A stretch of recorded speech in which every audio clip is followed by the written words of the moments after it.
Well, welcome to the 2006 National Super Sedan title brought to you here at Charlton Raceway. Trevor, unbelievable weekend. We have got probably the best cars we've seen in a long time out here ready to do battle, and last night's practice session, a few people laid their cards on the table rather quickly. Yeah, they certainly did. I mean, John McGeorge with a brand new car in the low 14s, Jamie McHugh, Mick Nicola, as you'd expect. Not so much with Brad Smith was down there as well, but yeah, a lot of guys in the 15s, but as you say, a star-studded field and probably the most we've seen in the southeast corner for a long time. Really interesting to see a lot of the Tasmanians doing very well up here this weekend after what has been probably, they've had the best season so far with so much racing going on prior to this event. Tasmania's definitely come up here in force. It certainly have. Must be a national holiday down there or something, because I think it's 7 or 8 cars that have made the trek here this weekend. So, but it's good to see the guys coming onto the mainland and having a go. I mean, they've got to be starved for racing down there, but certainly coming out in force this weekend and really showing the cars. As I said, Smith out of Tasmania last night was very, very quick in that RX-8. Interesting to see the Western Australians too boxing up their toys in the containers, setting them over nice and early and getting here and really laying down the gauntlet to the Queensland drivers, not only on the racetrack but last night at the Calcutta as well. Unbelievable from one of the local guys from Western Australia, having the wallet open, and we nearly emptied that for him last night. Yeah, I don't know if he's got any left to stay for the weekend, but yeah, I mean, the guys from WA, of course, they'd be used to racing on places like Kwinana, which is big, wide and open. Coming to the tight confines here at Charlton, maybe a little different for them. I mean, it's fine to go out and to do 5 laps, but to go and do 10 or 15 in a heat, it's going to be a different story. Well, we've got 2 nights of superb action coming your way. I hope you're going to sit back and relax, because we've got some great racing coming your way.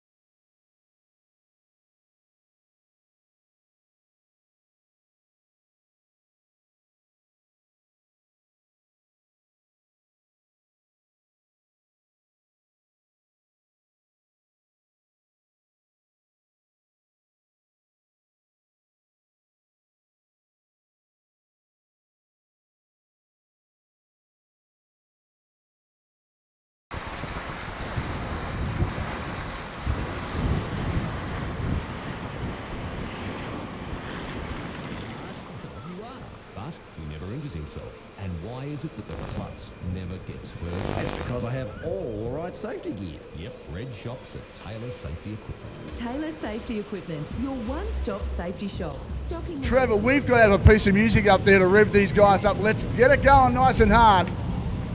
As our Australian #1, our Queensland #1, and a host of fantastic drivers come out to do battle tonight. This is their parade laps, folks. Get to your feet. Let's applaud these guys. This is going to be one big night at Speedway.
Once again, the guys get ready to roll around. They're getting ready to keep you guys entertained.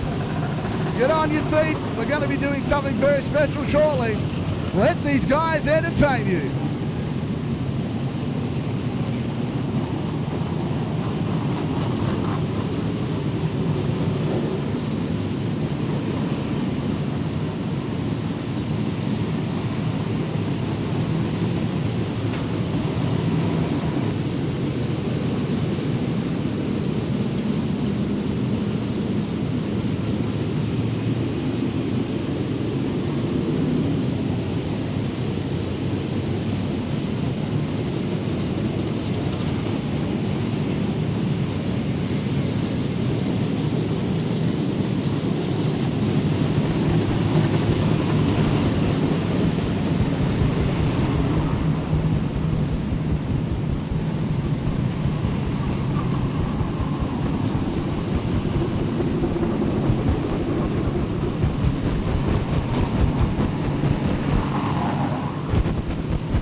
We have a security guard to the pit gate, please. A security guard to the pit gate.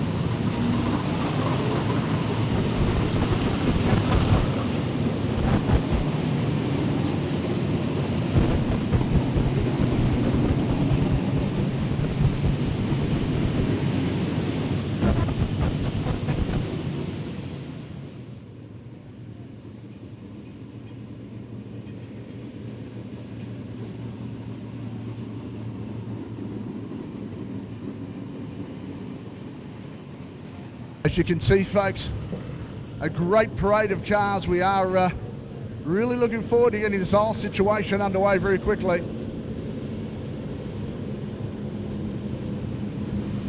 As the rest of the field make their way through, we ask you now all to be upstanding and on your feet as we play Australia's national anthem.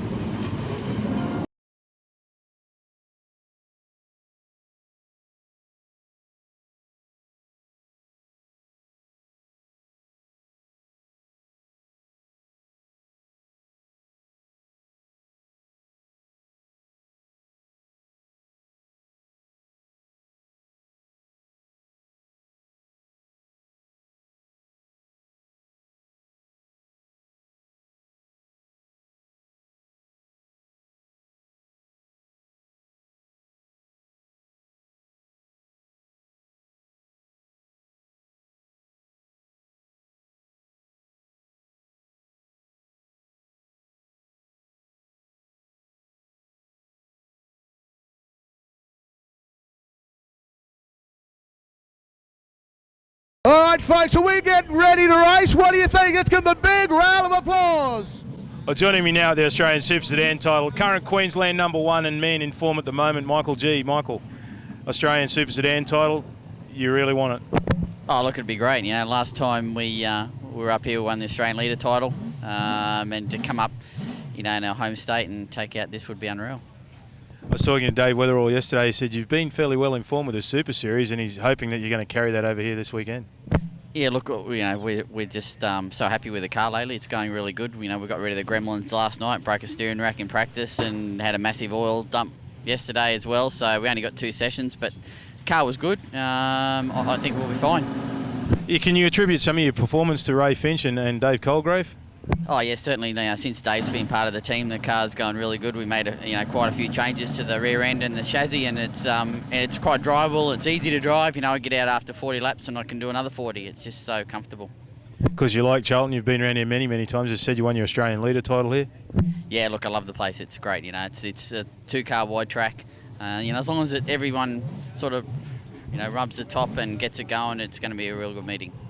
Last night in practice, we saw a lot of guys running low 14s and pretty much everyone in the 15s. Bit of a psychological war going on. Oh, look, last night really is not going to be any indication the whole weekend. You know, you can pretty well guarantee tonight will be different and tomorrow night will be nothing like either. Yeah, the track last night really levels everyone out. It's a good hooky track and everyone can put fast times down. But, you know, when the track goes away is when, you know, when you'll probably find a lot of the cars will sort of fall away with it. Well, there he is, Michael G, Queensland #1, looking to replace that with a big A. Former Australian #1 and now team driver, of course, for Botcher Race Parts. Darren Kane, a very big weekend for everybody here this weekend, and you know better than most what it feels like to win an Australian title. Does that sort of feeling stay in your mind every time you turn the key on and start the car? No, not really. It's just another race, and you know, you've got to have a lot of luck to win this race, and you've got to be fast. You've got to have good draws and not get crashed. Like it's a lot harder deal now than what it was when I won it, because you've only got 4 heats. Don't get dropped your worst result, and you know, there'll be a lot of cars on the pace this weekend. So it'll be whoever wins will be a good winner. We timed 40 odd cars last night within a second of each other. That is a really close and competitive field. Primarily, everybody's waiting for someone else to make a mistake in front of them. Practice is easy. You know, when it comes to passing cars, there's a lot of guys that were fast out there last night, but I believe that they'll find very hard to pass the way their cars are set up, and this track can really catch you out pretty quick, and when you have a good crash, it's a big one. Big crew of guys behind you this week, and a lot of support now, being the lead driver for the Team Botcha team. How does that affect your mentality and how you set up?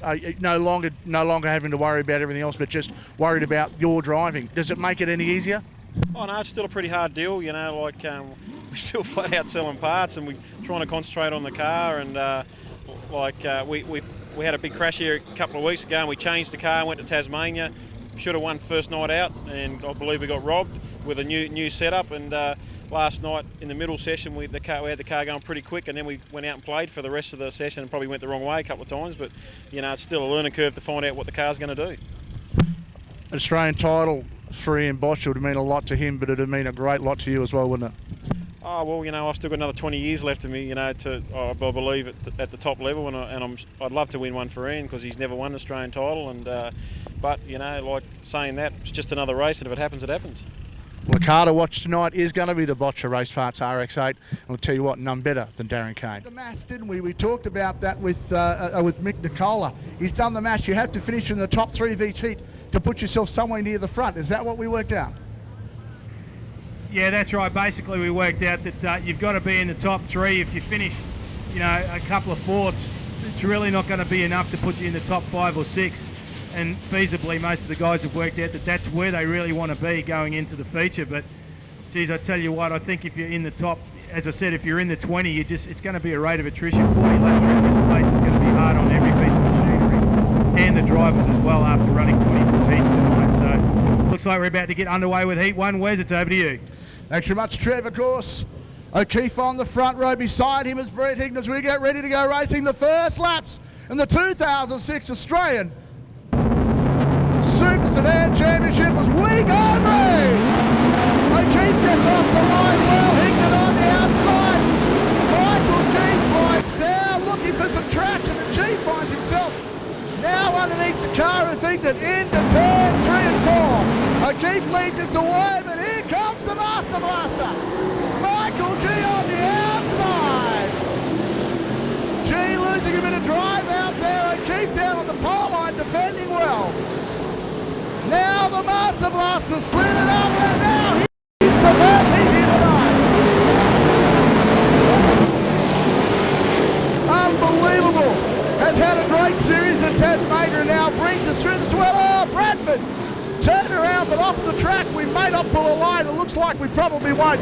Out of harm's way as G finds himself across the start-finish line. 9 laps left to travel. O'Keefe still in second, Higgin in third, Jeff Goff in fourth. Mark Lamore is on the charge, and DK Darren Kane fighting his way through this field. Oh!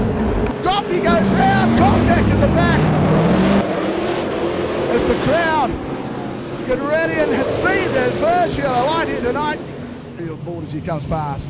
We will go to a single lane start now, 8 laps left to travel.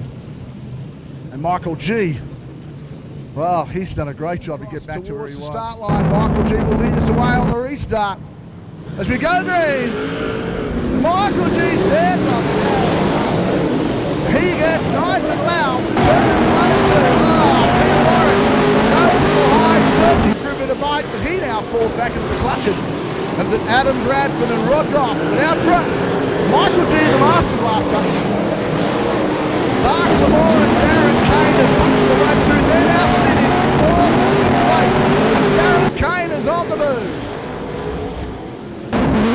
Look at the Botcha Race Parts car and DK Darren Kane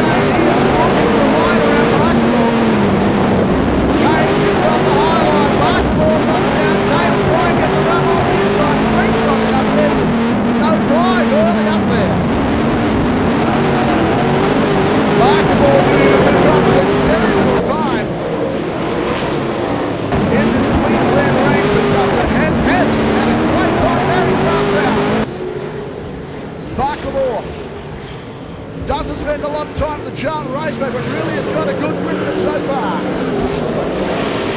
4 laps remaining.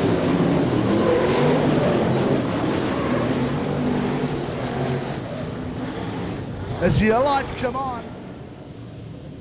The yellows are off, we're ready to go green. Our starter has the flag in her hand. Gone green! Michael G. leads them away again. O'Keefe finds himself in second. Darren Kane straight to the outside of Tony Markmore. Darren Kane now starts. He's moved towards the front and another Australian title. Darren Kane is really fighting up the highline. Looking to get to drive on the back of Markmore. The lots of race parts. Car 36 looking strong. But can't get the drive he wants. He's building that racetrack looking for the pass. Oh, Peter Warren's in there as well. Warren wants a part of this. Markmore sitting back in 4th place. He is under siege like a Peter Warren. Rockford's got a quick car as well. The battle is for 4th place. Tony Markmore has got former Australian #1 PK all over the back of him. Into turns number 3 and 4. With 2 laps, now 1 lap remaining. Michael G is fighting to keep the smile from his face. He needed a first up win. He's going to have one. Checkered flag time. The Master Blaster takes the first heat. Second place to O'Keefe. Third place to Higlet. Oh, DK coming home strong. But put your hands together for him. The Master Blaster takes the first win. Well, the man beside me needs no introduction, and he's been in form in the last few weeks as well. John Leslite, another Australian title you're at. The car looks sensational. You were on the money in practice last night and looking very strong. Car's been good, and the car's been running good here at Toowoomba and at Brisbane, so hopefully we can do something this weekend. A little bit of interest this weekend too, John, from a lot of your supporters and also your sponsors. Done something a little bit different. There's a checkered flag on your roof, and it's got a whole host of names of people who've done something a bit different. They've all bought a tyre. Yes, we've been very lucky this weekend. Michael Doblo from Rockhampton, he's backing me, and he went round and found 10 people that buy us 10 brand new tyres for the weekend, and it's staggering to know that there's people out there that'll still give you a hand, you know, so it's really appreciated.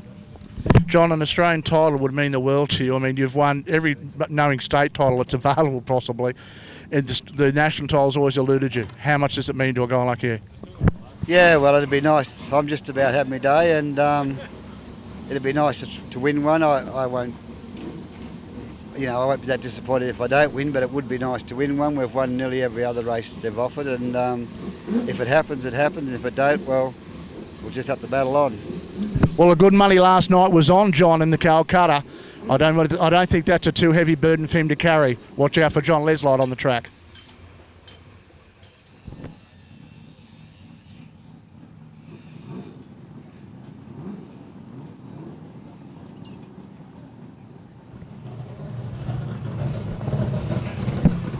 You ready? No. There you go, Mick. I was just halfway through a bloody TV interview. Yeah.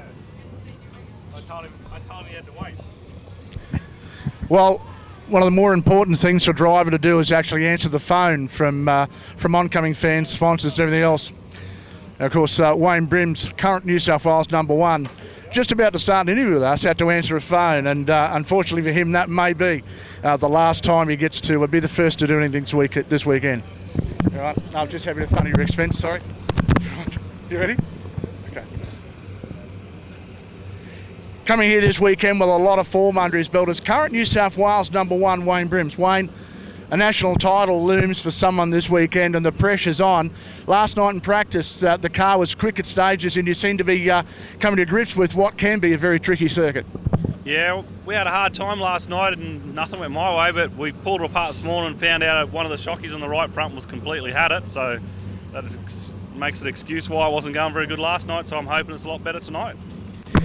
With the Toowoomba track comes its own personality, and of course we've talked to different drivers about setup. You'd come here with a lot of knowledge about how to go quickly. Does that change track to track, especially for this car? Not really. It's going to help us because we come here a lot more than what Tasmanian drivers do, so we know what the track does, we know what it can do, and they're sort of coming here half blind, but some of them are going to make it and some won't. The crew play a very big part in what you do, and I mean, at the end of the day, your victory at any stage is for your crew as well. So a lot of guys are riding with you this weekend. Does that put any more pressure on your shoulders? No, not really. It's just one of them things that it started out lucky. I've got a pole start, so that's the best luck you could have to start in your first heat, and it can only get better from there. Leslite's luck's down the bottom there's not good. He's had 2 flat tyres in the pits, brand new flat tyres, so he's not having a good luck just riding around the pits. Well, look at that. Luck is running the way of car 77 this weekend. And maybe the New South Wales one will turn into Australia one. Let's wait and see. Number 2, take up his position in position number 5. And we'll get heat number 2 underway.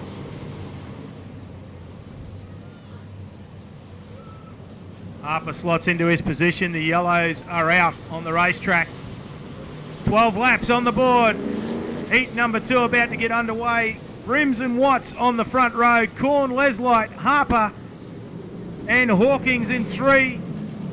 As they come down the green, away they go, and Brims down into turn number 1 as we expected, straight in front of Tim Watts. There's Corn, follows him through. Leslite up the bottom of the racetrack trying to find a way around. Leslite getting 5th in the tail there from like Lindsay Hawkins. Out of turn number 4 they come, and Jared Harper now on the outside of Johnny Leslite. The Tasmanian keen to get up the front and try and get on terms with Brims. As we said, you've got to be in the top 3 to try and find a way through in tonight's A main automatically. You don't want to have to be back in the B, but Wayne Brims at the moment doing a great job out in front. Desi Corn, this is his old car. The new car suffered some damage in Tasmania last weekend. He's had to revert to the old car, but he said it's not bad, but at the moment it doesn't look like he's got the setup right. Just backing the traffic up is Corn, although starting to get away from Watts now in 3rd. Then we go back to Leslite. Harper still there in 5th. Then it's Hawkins. Ahead of the car there are Paddy Ward from New South Wales. It's Lee Williams, McHugh and Corey Gay at the tail of the field. From 2nd all the way back to 10th, it's line astern as Brimsey now has the length to the back straight. Over 2nd place, Des Corn. Brimsey doing a great job out in front. You can see a definite line starting to develop down the racetrack already. It's only heat number 2 here tonight. 7 laps left to run for our race leader. Corn just hiking that left front down there in turn number 2. You can see using a bit of brake his corners that wheel stops momentum as he gets it off the deck. Still though, he's got Watts behind him. Leslite not able to make any ground. Everyone keen to run down the bottom of the racetrack. No one looking to go over the cushion and search up for grip high. Oh, McHugh into the back of Williams there. Gives him a serve coming out of turn 2. But Williams manages to keep the position. Flag about to be shown to Daryl McHugh. So McHugh from New South Wales has been shown the flag for giving Williams a serve down there. Harper now. Harper around the outside of Leslite. Harper the first one to go high over the cushion and try and get some extra bite on the racetrack. Looks like he's going to do it too. He's going to go up in front of Leslite. Now looking to go around the outside of Timmy Watts as they go down the back chute. Our race leader though is Wayne Brims. He's got half the lap on this field with 3 laps left to run. He's doing a great job out in front. Corn though knows he's in a fight. Leslite has got back underneath Harper, who's still on the outside. The 2 make contact there. Hawkins has a look underneath Jared Harper down there as they go into 3. Watts is all over the back of Corn. If you could open the boot lid on that Monaro, Watts would climb in the back of it. White flag, 1 to go for our race leader, Wayne Brims, current New South Wales number 1. Watts on the outside, that could cost him as Leslite has a look up the inside. They come down to get 1 to go. Corn, Watts, side by side as they go down into turn number 1, but out of turn number 4, and checkered flag and race win. Heat number 2 to Wayne Brims from New South Wales. Des Corn though looks like he's going to hold the pack off. 9 cars line astern about to come across the line. It'll be Corn, Watts, Leslite, Harper, Williams. Then we go back to Ward ahead of the car there of Williams, McHugh and Corey Gay. That's the way they finish heat number 2. Folks, give him a big round of We applause. talked earlier on about some of the very quick Tasmanian cars coming here, none better than Brad Smith. Brad, sensational practice night last night for a guy that really spent very little time here at Charlton, if at all. You really showed a couple of the guys that you're here ready to race and possibly take that title home to Tasmania. Yeah, well, you don't come up here to run second. Like, we go everywhere to try and win it. We seem to be pretty good. Every time we go to a new track, we can get the car fairly close to being right. Like, we never changed a thing from when we pulled out of the truck. We did 3 practice sessions. Good away happy. So, I won't change it for the start of the night, and we'll just see how we go from there. The local season, especially the last couple of months down in Tasmania, has been pretty much everybody's had their bum in a seat for quite some time. You guys have come up here with a lot of, basically a lot of hours behind the wheel. That's going to put pay to you guys being very competitive. You can't beat lap time. The more laps you do, the better you get, the faster you get. We've been doing the national series, so we've been sort of flitting around the country, but at Avalon and Moama, then back home for Hobart, and then the Grand Prix and the Grand National, and then up here. So we haven't had much time where we've been idle. We've been driving or racing. Well, hopefully you're going to give them a devil of a time this weekend. Yeah, we're going to have a ball. Like I said, we don't come here to run second. I'd rather not make the final than run around at about 17th or 18th position. So, one guy I've got to watch this weekend is the Tassie Devil. Well, the man we call the quiet assassin, Mark Pagel, is one of the big hopes here this weekend and has a lot of weight riding on those shoulders. Mark, a very good season for you so far, and leading the Queensland point score. You've come into this round, especially the Australian Championship round, with an awful lot of results under your belt. Got to be looking a bit more confident than you have over the last couple of years. Yeah, feeling pretty good. Better than last year anyway, but I guess the best of the best are here, and with the Queensland series we've been pretty lucky. We've been pretty consistent. Wayne Randall and Jamie have had a couple of DNFs where we've finished up in the points, and I think that's the difference. One of the things you do is the patience on that you have on track is probably where everybody admires your abilities, because you don't force an issue. You wait for the opportunity to arrive. It's really about waiting for that luck to happen, and every time you have to wait, you seem to be there ready to grab it. You really had a great season. That's why. I mean, the nickname, the Quiet Assassin, you're just sitting behind waiting for the mistake. It's got to be a lot of mistakes for these guys. It's a whole big night of racing. Yeah, that's right. I just like to sit there and basically drive on the other bloke's mistakes rather than me try and force it on them, because most of the time you see blokes do that and they just all end up in the infield. So to me it's just a waiting game really. This new Owen Turner chassis has really started to work for you guys, and you've had a great package since the car's been put on the track. I've got to tell you what, the guys have worked hard. This car has always looked the money. It must be, I suppose, a good feeling for you to know that every time you go out, the package is ready to go. Yeah, it is. We've got really only two basic setups now, one for slick and one for whatever else comes up, and yeah, they both work pretty well and they're consistent. Mightn't be the fastest, but we're usually there at the end. Well, a guy likes to keep it simple, and he certainly does that, but he's very fast as well. Mark Pagel's going to feature in tonight's feature for sure. Last event there, Jared Harper trying to go around the outside of everybody. There's no pace up high on the racetrack yet. The one person we haven't seen at this stage is no Bruno Jetson. The gate is closed. It doesn't look like we've called 2 minutes for him, Trev, so he may not take his first heat. All right, lights are off on our pace car. The field get ready to take the green. 12 laps the distance. Pagel on the front row. Miller beside him. Waiting for the green. And that's what it does. Miller gets the whole shot. Pagel goes high, looking for drive straight away. Bevan Collins on the pole line. Getting a great run out, but look at Phillips trying to find a line as well. Gary Pagel on the outside trying to find some room to race it. And Brad Smith trying to stay on the pole line. Bill Miller, the Blair Athol Auto Parts pink car. Looking nice and strong, and Pagel goes looking for the line on the outside straight away. The Owen Turner chassis nice and strong, gets the power now. The Quiet Assassin weaves his magic, and now has got the car through to the front row and looking like he's going to take the lead. Pagel will come across to take one more lap away, and 9 they've got left to travel. Pagel sits out there comfortably. The winner of the Grenville Anderson Memorial Race at Lismore, the inaugural one, and the leader of the Queensland point score this season is in sensational form. Collins on the outside of Miller. So we've got passing going on. The track slickened off on the bottom, and these cars are passing at will on the high line. Phillips is coming through Pagel. In fact, Gary Pagel on the south side, 4x4 parts. Holden Monaro looking strong as well as he fights his way through the field. Now Collins has got the job at hand. Can he chase down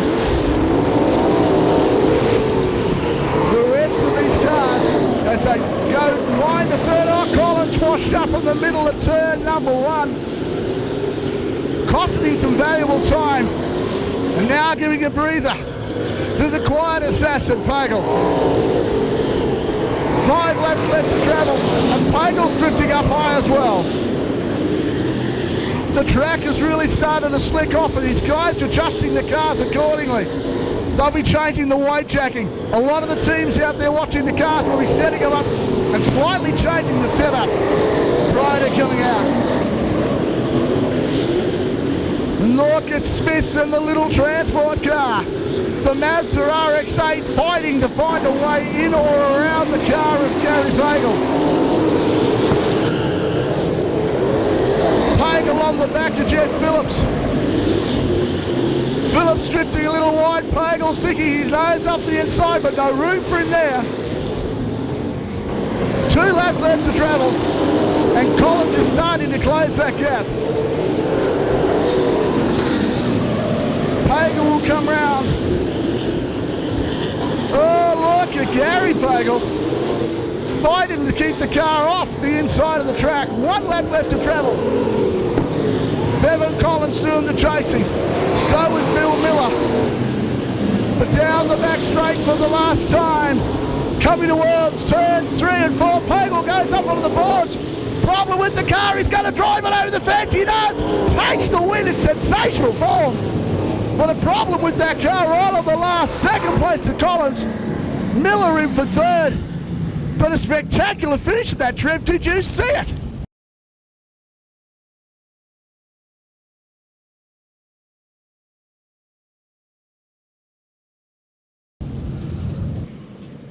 Oh yeah, you're not wrong. How lucky was the quiet assassin there? He nearly come unstuck coming out of turn 4, but a couple of guys that did come unstuck. David Nichols out of Tasmania, and I think that's Jack Childs in car number 24 there, having it coming together. Also, Brad Smith got caught up in that in the little transport car out of Tasmania. Well, if experience counts for anything this weekend, Mick Nicola, 3 times Australian number 1, comes to Toowoomba with an awful lot of experience on his shoulders. Mick, a big weekend, a new format too for an Australian title. A lot of drivers very quick out there. You were one of them. Yeah, the track was good last night. If it's the same tonight, I think all the drivers will be happy. But yeah, it does bring out the best in them, and there's a lot of fast drivers here this weekend. The speed was incredible. In fact, once the tackiness went out of the track, one thing I did notice was the fact that you grabbed the setup well and truly ahead of most people straight throughout those practice sessions. It must be a big challenge coming up to track that you're probably not that familiar with, the local Queensland guys racing on it regularly. Yeah, the track come to us a bit. I hope it does it in the future too. Yeah, we just played a bit in earlier with some setups, and that's what practice is about, but we had it right in the end. We talked about the speed of the cars with other drivers. Are you noticing a speed differential when you're coming up to pass some of the cars that aren't handling the track? Last night was practice, so yeah, when we just come up to them, we slowed up, and we're going to notice them a fair bit in the heats and the features, because you do have to qualify well, and we can't afford to lose one spot, I don't think. Talking about qualifying, what goes through your mind when you maybe draw an 8 or a 9 well down the pack? How much more pressure does that put on you? Is it something that you think about, well, I've got to be more methodical with this, or you just go, look, I've got to go for it from the start? No, basically, it's, you just got to finish. Everyone gets a fair go where they all get a front start and a back start. So basically, everyone's in the same boat, but it's just a matter of keeping out of trouble and trying to get some spots without having a DNF. Your race day preparation, is there anything special you do, or is it just like any other day?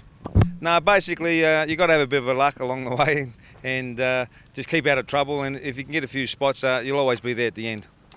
talking about being there at the end. This is one man who certainly, if he makes the final, is definitely a chance of taking another Australian title. Well, joining me now here at Charlton Raceway for the Australian Super Sedan title is defending Australian champion from Tasmania, Kevin Purton. Kevin, your first look at Charlton Raceway last night, what do you think? Yeah, it was certainly different to what I'm used to running on. The track was probably a little different last night to what we're probably going to get for the next 2 nights, but hoping that cush gets a little bit higher up the track. Yeah, we probably struggled a bit last night, but sort of set back today thinking a little bit more about it. Should have made some changes to the car last night, which we didn't do, but we'll make those today, and I'm fairly optimistic we'll be okay, you know. A lot of cars here this weekend, different qualifying format to what there's been in the last few years. Going to be most important to get very good finishes and good draws in the heats? There's 68 cars here. I've worked out you're going to need to be in the top 3 every time you go out, and probably 4/3 aren't going to cut it to get you through. So when you got your chances, you're going to need to have to take them. The format, 4 heats, don't drop your worst like we have done in the past with 5 heats, but yeah, so you're going to need to be probably a little aggressive, and yet at the same time really keep the wheels on the car so you don't finish on the infield. It's a fairly professional operation you brought with you from Tasmania.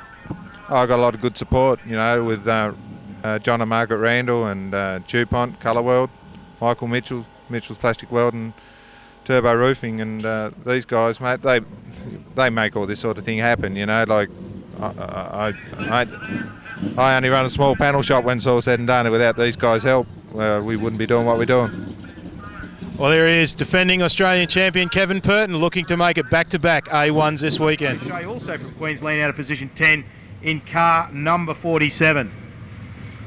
They are your 10 starters for heat number 4. And the action has been thick and fast already. And doesn't look like it's going to let up anytime soon. A couple of the guys just trying to widen the lineup around the racetrack, just trying to get that top side working, because they know that if it stays the way it is at the moment, there's not much passing going to happen, and if you're at the front, that's where you'll stay. So a few of the guys just trying to cut the line up around the top of the racetrack. All right, about to get underway with heat number 4. Down to green they go, and straight into the race lead around the outside of the pole set of Wayne Belt goes Damien Bolger in car 65. Oh, a bit of a tangle up down the back of the pack there. Who's that? Can't actually see the car there. Looks like Mick Nicola in car number 43 round there down in turn, just out of turn number 2. I think he had it coming together with Purton and Dale Christensen there at the tail of the field as well. But Damien Bolger certainly got the jump on Wayne Belk. Pogorski looking to have a run up the inside. Belk and Bolger lead him out of turn 4. Green, and away they go. And Bolger once again repeats the move. Although this time he gets a little high on the racetrack and over the cushion and loses some drive out of there and goes back to second. Pogorski up the inside having a big look as we see the car there of Keith Higgs in 4th position. Pogorski now moves up into second, as the car of Wayne Belk is your race leader. Pogorski looking to go around the outside of Belk as they go down the back stretch. Burton coming up through the field already up into 6th position, right on the tail there of Dave Gardner from South Australia. Around the outside of Gardner goes Burton and Higgs looking to go around. Oh, Dale Christensen, hard lick into the wall there. That's a big hit for Dale Christensen and the Mercedes-Benz Australia Trucks sponsored car up there in the turn 1 wall, Wes, and geez, that's a fairly hard hit for Dale Christensen. A bit of work for the crew. Let's hope that it's just some front end damage and the guys will get it back. 31 sprint cars entered for the V8 Sprint Car Grand Prix. Demolition Derby, the Jet Fan, and Hughes, your race leader from Belk. Then we go back to the car there of Bolger. Back to green, away we go. And Pogorski leads him down. Oh, there's another hit in the wall there. That is the car from South Australia, Keith Higgs. And it looks like he's suffered a flat right rear, maybe. No, he's got the car back under control. Just keep an eye on that as he tips it into turns 3 and 4. Nicola at the tail of the field, going high on the racetrack. No, that car, that right rear on the car of Higgs is fine, but he got the car back under control and settles in behind Tim O'Shea. Nick George very quick here on practice night Thursday night, but not transferring over into this heat. He started out at 4, now finds himself running in position number 6. But once again, Kevin Purton moving through the field, gone around the car of Bolger, now looks to go round Wayne Belt. But Belt plants the car in the middle of the racetrack. Purton over and under. Comes underneath and a great move from the Australian champion Purton in the Randall's transport car, moves up another spot, now sets out after fellow Tasmanian in Michael Bogorski. The Bogorski car leads this race. 6 laps left to run. Kevin Purton there in second spot. Then we go back to Belt. Then it's Bolger from Gardner with McGeorge, O'Shea, Higgs, and more importantly, Mick Nicola running around in the tail of this field. But that left rear is about to part company, I feel, with that rim. He needs to do a couple of more laps to secure some points out of this heat. Our race leader, Bogorski, though, around the outside, tiptoes around the outside of Nicola. Makes the pass effective. Now Purton goes around the outside as well, but Bogorski's lost a few places. Or should I say a couple of metres to Purton, trying to get around the outside of Nicola. Belk still there in third spot ahead of Bolger. Gardner, McGeorge. Higgs starting to come back at O'Shea now as they come out of turn 4. 3 laps left to run on the board in heat number 4. Bogorski has a little bit of turn-in trouble there in turn number 3. He's losing ground to Purton all the time. The Australian champion almost on the back of Bogorski. Belt now has got Damien Bolger right on his hammer as well. The fight for third spot. White flag, 1 to go for the car of Bogorski. And Purton right on his hammer. Will we see the Australian champion try and effect the pass on his mate from the same state?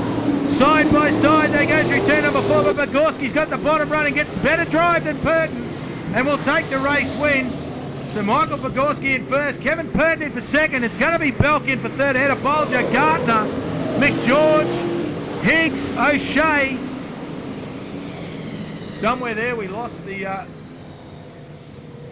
and Mick Nicola comes across the line, more importantly, to salvage some points out of that heat. Well, making his first trip to Toowoomba for the Australian Super Sedan title out of Heartland Raceway, Moama in the Monte Carlo, is Lucas Roberts. Lucas, welcome. Yeah, thank you very much. It's good to be here. It was a long trip up, and see how we go tonight. Well, you had a practice run last night because the Rocket chassis is pretty good around here in the hands of Jamie McHugh and a few of the other guys. How did it feel for you last night? Yeah, we actually had a right front shock went bad on us, so we didn't have that good of a night. But Danny Smith's up giving us a bit of a hand with Jamie and the likes, and we'll be all right tonight, tomorrow night. Any sort of ambition you want for the outcome of the weekend? We'll get in that A main first, and we'll see what happens in that. We'll see you in a couple of weeks here for the Super Series? Yeah, we go up to Rockhampton next week and back here and Brisbane, I think. And yeah, hopefully it'll be the same result. Win them all. Well, mate, best of luck for the weekend. Yeah, thank you very much. Ready? With an Australian title looming, there's only one man that everybody was talking about here at Charlton last night, and that was Jamie McHugh. Jamie, fresh off a very big win in Tasmania, you'd be good for a loan at the moment. Yeah, that's the race to win, dollar-wise. It was a great race. That's twice we've won it now. I honestly didn't think we'd win it, but it worked out we did. So there's a lot of quick cars down there, and the best guys from around the country meet there, so it's a hard one to pull off. Been a lot of racing recently too with the Super Series and also the series down in Tasmania. You've had a lot of time putting the backside on the race car. You've got to come here with some great form, and really the guys been running that series and also Tasmania do have a distinct advantage. Oh, you do, and I believe Queensland guys are very fast up here, so when we travel that makes us very good, because you look at the results in Tasmania, both races down there, Queenslanders filled the first 2 spots in both races. I've asked everybody this over the weekend, and I'll ask you, how much does an Australian title mean to you?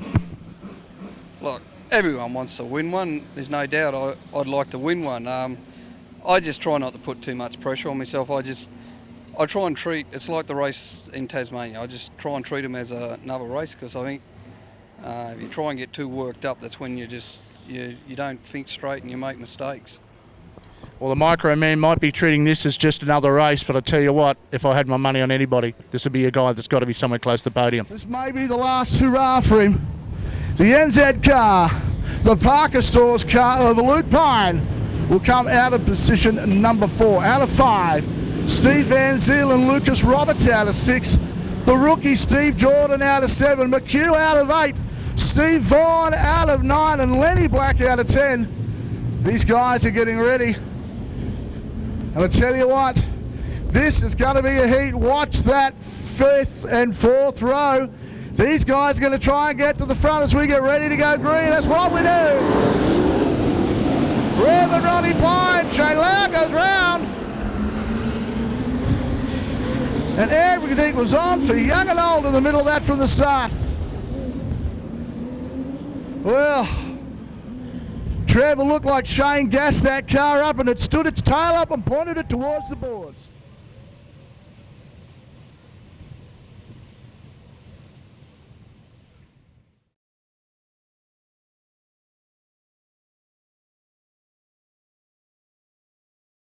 Finding a bit of debris in the middle of turn 1 here. Just trying to get something out of the ground. We get ready to go. 12 laps left to travel. As Hope leaches away, Ronnie Pine tries to come down to Lucas Roberts, tries to find the drive high and wide on the outside. Lucas Roberts sets himself a car and a half off the pole line and finds himself on the inside of Van Zyl and drops into 3rd place. Luke Pine sitting out there as well, but can't find the drive, and here comes Jamie McHugh. Pine sits the tail up on the boards, now runs on the outside of Steve Jordan, the rookie, and tries to get himself down where the grip's going to be. Ronnie Pine out front. Wes Hose in 2nd, Roberts in 3rd. The Toscani's car of Van Zyl holds 4th. And Jordan and Pine come together. Jordan and Pine have a big matchup right across the start-finish line. Now Steve Jordan's got coach work coming off that car everywhere. 8 laps left to travel, and Jamie McHugh is on the hunt. Ronnie Pine's got that car standing up. He's looking to gas and drive. And once again, the yellow lights come on. Well, contact here on the line. And Luke Pine is having a devil of a night with contact. People fighting in position everywhere, Trev. The car of Lucas Roberts and Jamie McHugh chasing him down. 8 laps left to travel. And Ronnie Pine's got this thing set on the low line. And here comes the Micro Man. Jamie McHugh looking for a line on the outside. Pine finds himself out in front. And Lucas Roberts tries to run the high line on the outside of Wes Hose. Falls back, and now McHugh slides up on the inside. Luke Pine slides up as well looking for drive, but he couldn't pull it off. And then Zyl now slips down in as well. Jamie and Wes Hose going toe-to-toe through the back of turns. Number 1 and 2. McHugh trying to find his way forward. 5 laps left to travel. And Wes Hose sits in 2nd place. You can see Ron Pine, but can he chase him down? But he knows he's got the Micro Man right behind him. And McHugh tries to find some road car, some speed, and some position to get himself on the outside and look for the pass down either of the back straights. Here he comes now. McHugh sets the car up high, looking to run the cush. Now comes back down on the infield. Side by side, McHugh goes through. So now McHugh has got 3 laps to chase down Pine. Oh, Toscani's car of Van Zyl and Pine come together in turns 1 and 2. And they will come around this time with 2 laps left to run. And McHugh goes straight to the outside of Ronnie Pine. Pine lets the car slip up. Oh, McHugh slowing. Yellow lights are on. And Steve Jordan's got the car turned around. And make it through these heats into that A main. That'll answer your question as to why those guys were sitting around over there in turn number 3 and 4 at, unfortunately, Luke Pine at the moment. That Parker Stores car, the Parker Stores car, NZ Hose Doctor, started off until they go past the cone. And Pine will stand on the gas, and that's exactly what they do. So now Wes Hose is back into this as well. He slides up on the inside of Jamie McHugh. And McHugh now sits himself on the outside. Oh, Pine takes himself up. Hose comes down on the inside of Ronnie Pine. Says you can do it the hard way. One more lap to travel. And McHugh finds himself. Oh, around goes the 2 cars around the back. It's 1 lap left to travel. Checkered flag time. Ronnie Pine will take the win. Second place goes to Jamie McHugh, and Wes Hose takes third.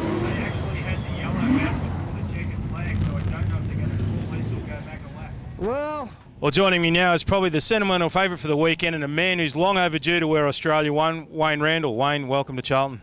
Yes, it's probably one of my favourite tracks here. I seem to have a bit of luck here, and of late the car's been pretty quick. So, you know, things will pan out the way they're going to pan out. You know, we're a realist. We understand that racing has its good and bad times, and so far this year we've had a pretty good time. You know, we just come back from Hobart and Latrobe and had one very good run at Hobart, and then Latrobe Ignition had a little bit of trouble. So again, good and bad in all that, you know.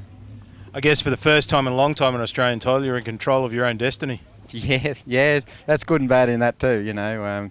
I've been very fortunate to drive for Ian Botcher Racing for 18 years, and this last season we've sort of stepped away and done it on our own, and you know, things have been very good for us. You know, the car that we bought has been very, very forgiving in driving. You know, like it allows me to drive a lot harder without working on the wheel as hard.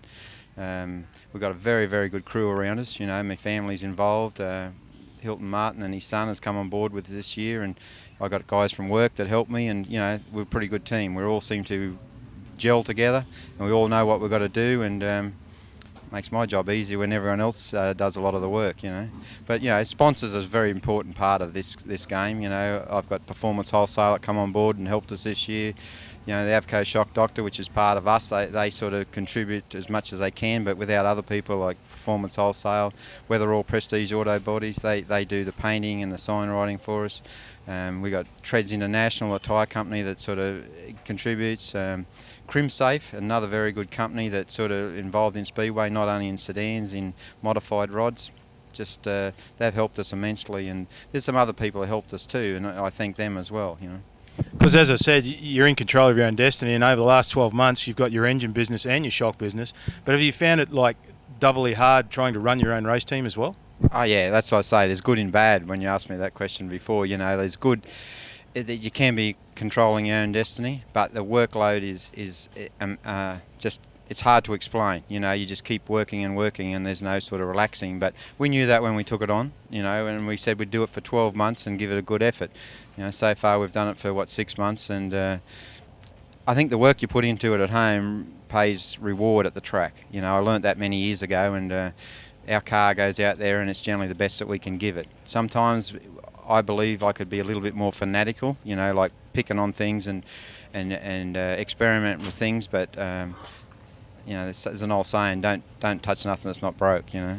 Our engine is very good. You know, we rebuilt that this year, and it's as strong as it's ever been. So this package I got here, and the team I got around me, and the people that are helping me this year is it's just a great package, and that's important in any team. I don't care who you are or what team you're in. It's very important to have all that coordination going on. Well, one thing's for certain, at the end of the day, Wayne Randall and the Shock Doctor, he's going to be somewhere at the front.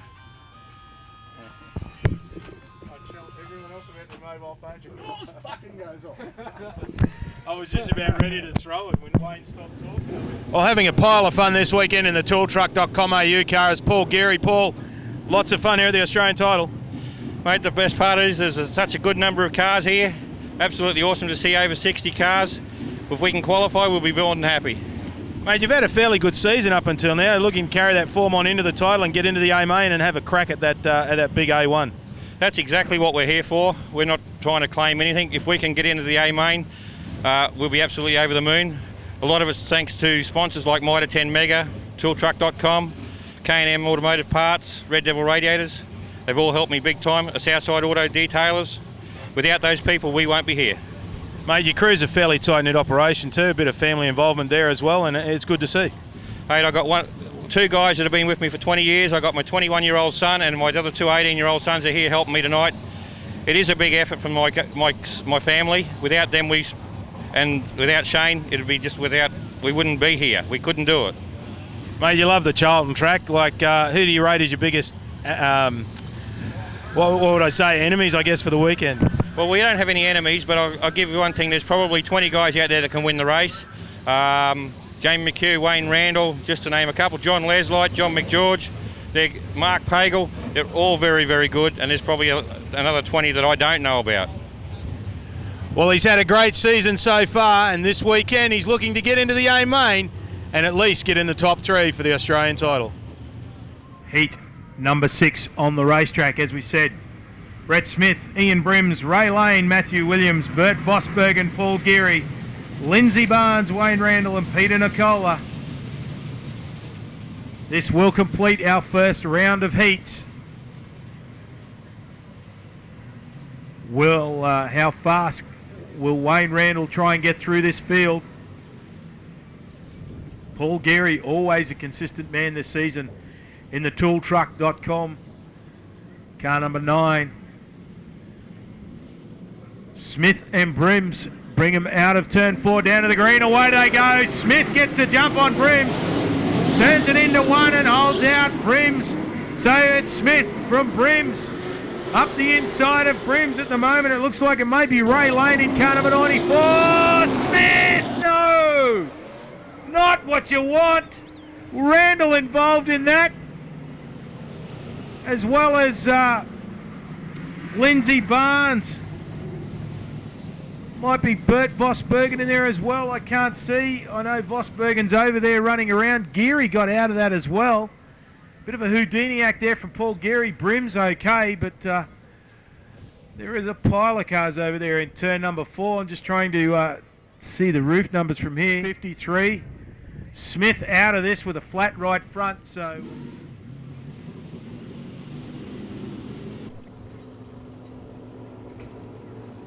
So that'll leave Ian Brims, Ray Lane, Matthew Williams, Paul Geary, Bert Vosbergen and Wayne Randall. 3-4 turns they go.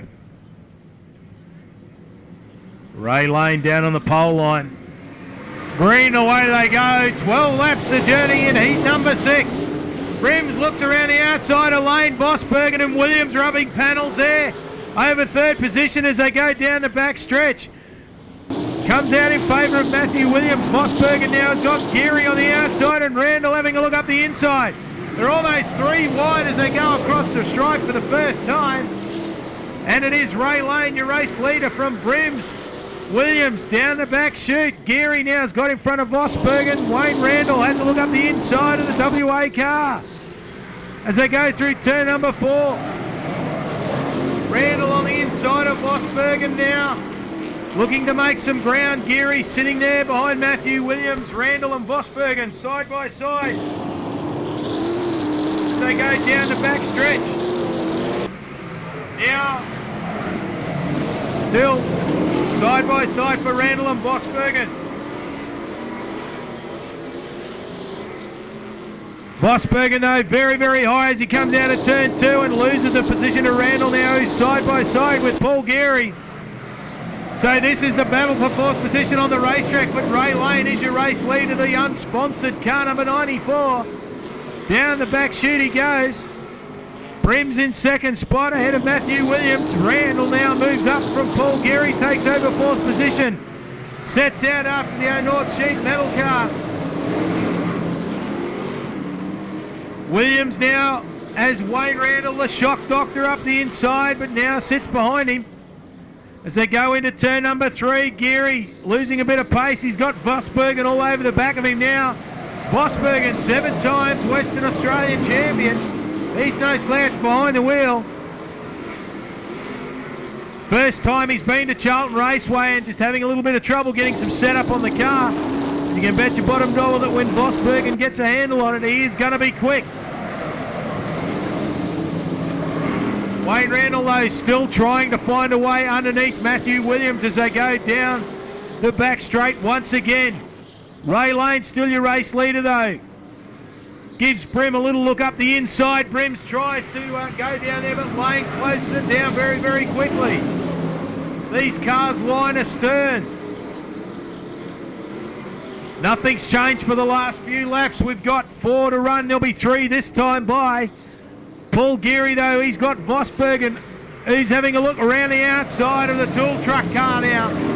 Vosbergen going high on the racetrack. Everyone content to stay down the bottom. Randall will want to get another position on this racetrack. He will not want to settle for 4th. Ray Lane doing the job at the moment. Give Brims half a sniff on the inside as they go down into turn number 1. Brims, though, loses a bit of ground there as he has to get out of the throttle to stop the thing from trying to push up into the turn 2 wall. Geary still, Vosbergen on the outside, still trying to get away around. Everybody backed up behind Ray Lane. Whoa! Randall had a look up the inside of Williams. Vosbergen, the main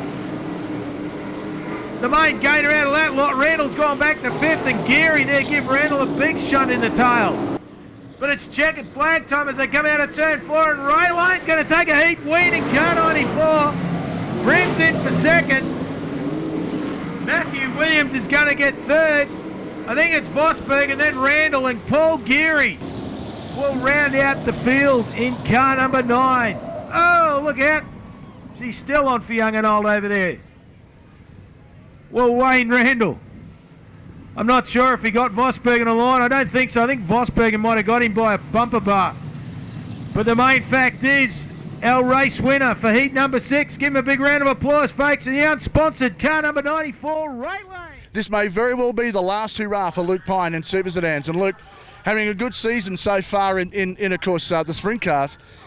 Maybe the last time we see you on Australian Championship in a Super Sedan. It could be, yeah. It could be our last sedan show. It's a bit of an end of an era. My family name's been involved in sedan racing for a long, long time now, and unfortunately it's just a move that our team's been forced to make, and we're looking at it as a new challenge, and an end of an era, but very happy with what we've done so far. Sponsors been loyal to you too. They're going to follow you all the way into the sprint cars as well. Parker Store, of course, which is NZ, have really been good supporters of you for the last few years, and are going to make the step and the biggest step really to the next category. Yeah, they are. They've been very, very supportive of our program this year, and they're very wonderful people to deal with, to be totally honest. And hopefully we continue our support next year along with our sprint car program. But our job's here tonight in a Super Sedan, and we'd like to knock off a number 1. Haven't been here for over 24 months. We talked about that earlier through the weekend. It's a big ask, but I tell you what, in practice, you really were showing a couple of the guys here that have been here for a long time that you've got a very quick motor car. And this thing, although is for sale, is going to be a car that everyone's going to want to buy.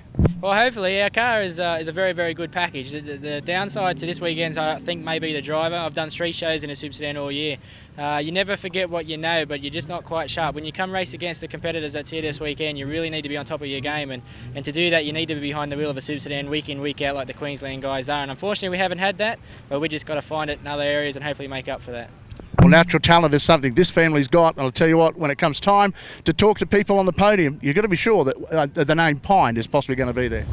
The grid will be Corey Gray out of position number 1, Luke Pine out of 2, Lee Williams out of 3, Darren Anning out of position number 4, Wayne Brims out of 5, John Leslite out of 6, Tim Watts out of 7, Jared Harper out of position number 8, Keith Higgs and Tony Barklemore will round out 9 and 10.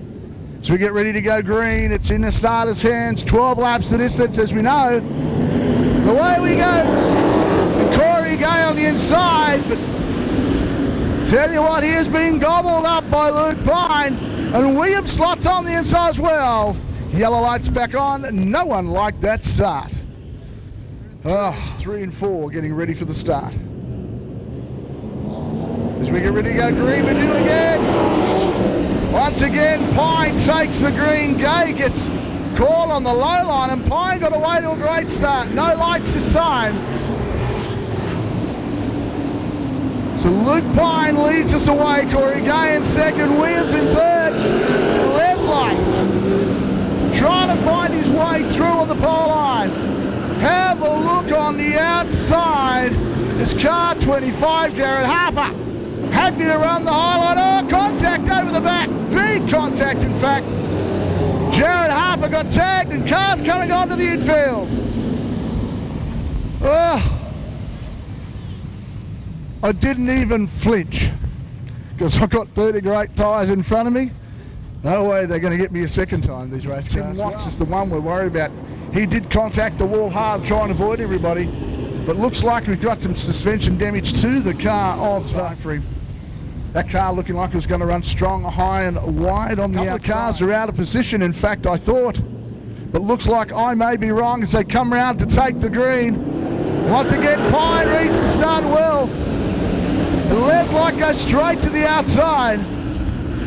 John Leslite finds himself now up in second position and reads the traffic beautifully.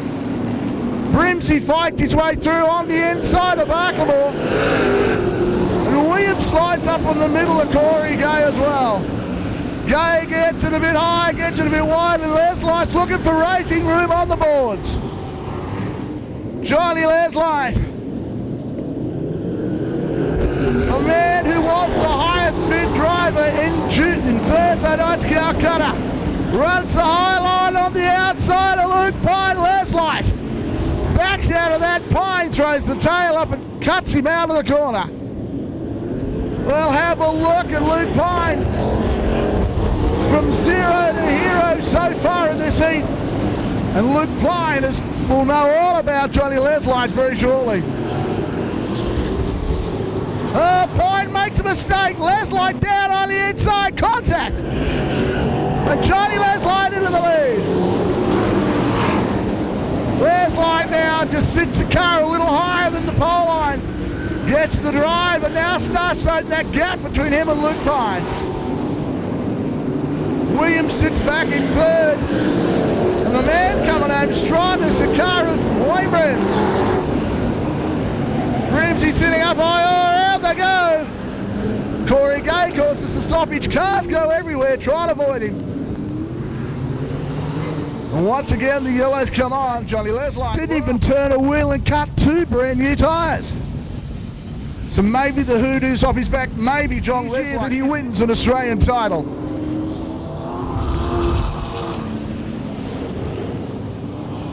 Brimsey will slot in front of Arklemore. John Leslite takes the green and leads us into the final 7 laps of this heat.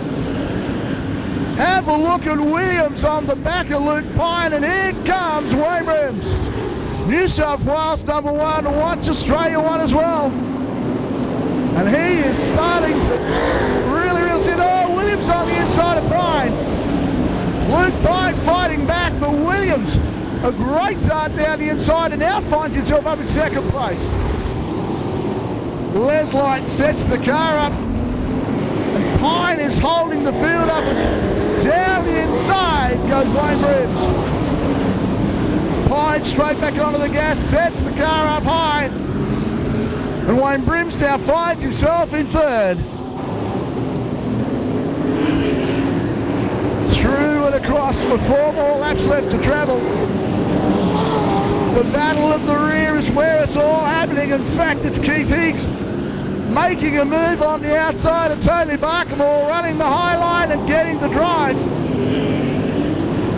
But no room for him there as Barkamore shut that gap very quickly. Well, now the battle for second is on for young and old as Williams and the car of Brims go at it. Leslite passes another in traffic. And Wayne Brims tries to move on the outside. Brimsy on the outside of Williams, sets the car up to run. He'll come back down, try to get a run. Will he have the room? 1 more lap left to travel for Leslie. And Brimsy runs high. Oh, Williams Williams closes the gap. Leslie down the back straight. Brimsey tries the slingshot, runs straight down the outside. Checkered flag time. Leslite will take the win. Wayne Brims tries hard. Gets up on the outside. It'll be neck and neck. Williams takes second. Third place to Brims. But what a win. Put your hands together for him, Johnny Leslite. Well, great drive by Williams, but Leslite looks so strong. When you talk about how a car's set up, you've got to talk to guys that really know what they're doing. And one of those guys, of course, is Matty Pascoe. Matty, looking after Steve Jordan this weekend in a car that you know very well from its previous owner. Steve's had some great results this year, and of course your input's been probably part of that. Yeah, no, I put a lot of input in there, but also the driver, he lets me know what it's doing, and then I just react on whatever he says what the car's doing. It's very important to get the setup right for the driver initially, so he's got some degree of basis to work from. But you've also got to have that track knowledge prior to coming here. Obviously your time spent with other teams has given Jordan maybe an advantage over some of the other teams. Yeah, this track here, like we had a basic setup from last time, and we've just gone straight back to it. And last night we didn't even have to touch the car; it was like straight out of the box on the pace. So we're the first ones down to 14.7, so we're happy. It's a nice thing. We talked about that last night, in fact, in the commentary on the practice night, that Steve was one of the quick guys, very much out of the box in the first one to crack a 14-second lap. Steve is one of those drivers. He's got a lot of experience, but he's the rookie in this class. But he's got that experience, he's got that raw talent, and he's got a desire and a hunger. It's a nice thing to have in a driver, isn't it? Yeah, well, that's why I've tried to get into with Steve, because like he's just got 110% out there every time, and like he's got the hunger for. Like he wants one bad tonight, so as long as he keeps it straight and just drives sensible, we'll be right.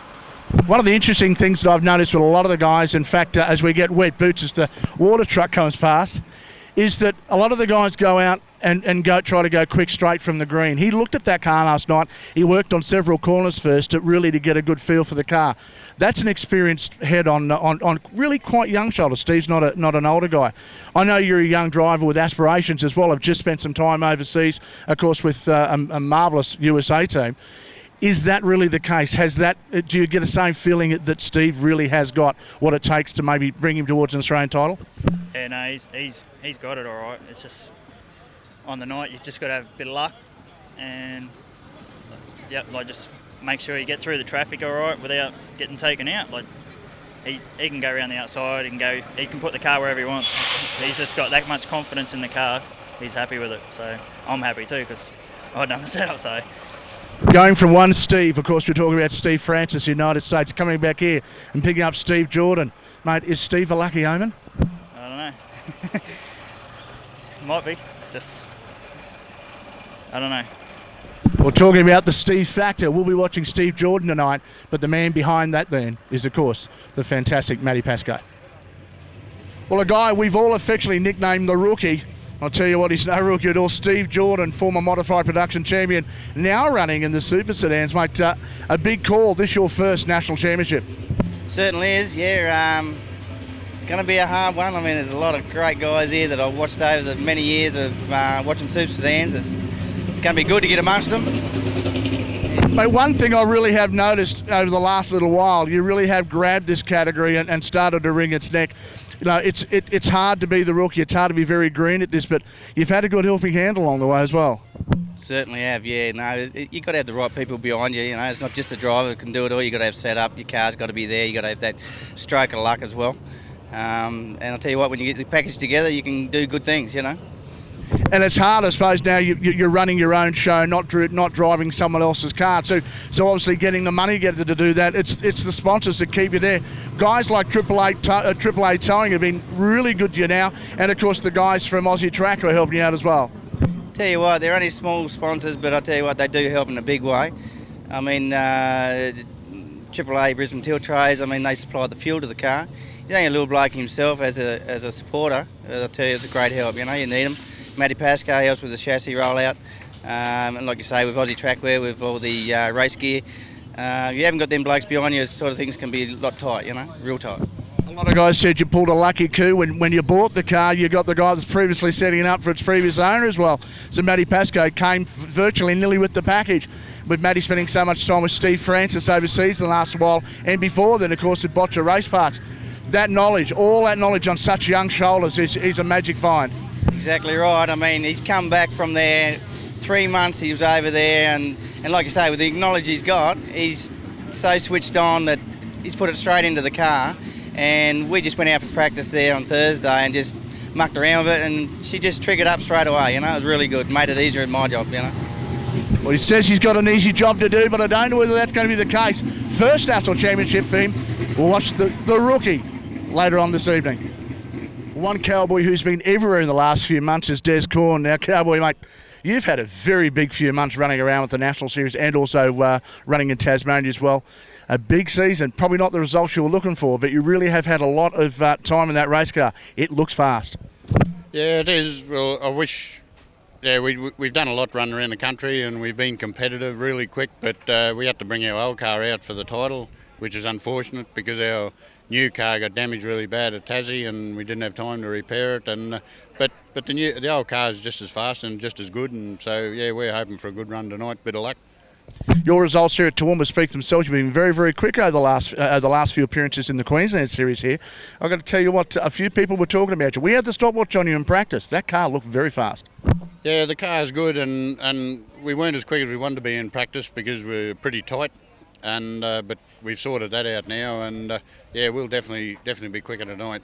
You've taken a very professional approach to this year now, with two cars, really focusing on the marketing of what you do as well, with, of course, the truck and the side riding, but a great amount of pit crew working around. You even bought a masseuse I saw before. Yeah, I've had neck trouble for a lot of years, and I think the crash at Tasmania hurt it a bit, and someone said that Tracy could do massage, and so we got the oil out and got in her, and she done a really good job. I've got to thank her for that because the neck's really good and loose now. It's good. Well, looking forward to a good result, and that's what Des Corn, the cowboy, wants to do here this weekend. Folks, if there's one bloke you're going to watch the guy in the big hat. One of the sponsors for John Leslite had a ring around through a few people he know, and they've all listed themselves on the top of John's car. They all bought him a tyre to run the title. What a fantastic effort that was. Wow. What a good effort it was. Steve Jordan will lead us away in this next heat as they get ready to go green. Robert Carrick on the outside, Dark Christensen, Mark Pagel, Lindsay Hawkins, Des Corn, Michael Bogorski, Rod Goff, Kevin Purton, Adam Bradford. As we get ready to go green, the lights are off. Jordan will lead us away. That's exactly what he does. But Carrick on the outside, Jordan finds himself the drive on the inside. And the rookie leads his first ever. He racing an Australian Super Sedan Championship. Christensen back. And that car looking trying to Pagel gets offloaded and beat contact in the middle of that corner.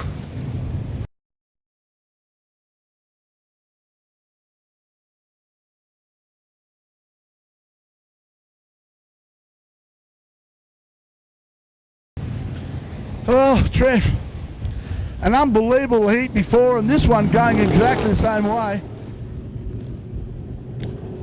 Steve Jordan now takes the green with Carrick on the outside. Steve Jordan, Robert Carrick side by side. Carrick got the drive. And now on the outside is the car of Pagel as well. Oh, Christensen's getting a great run on the inside. Oh, contact between him and the car of Steve Jordan.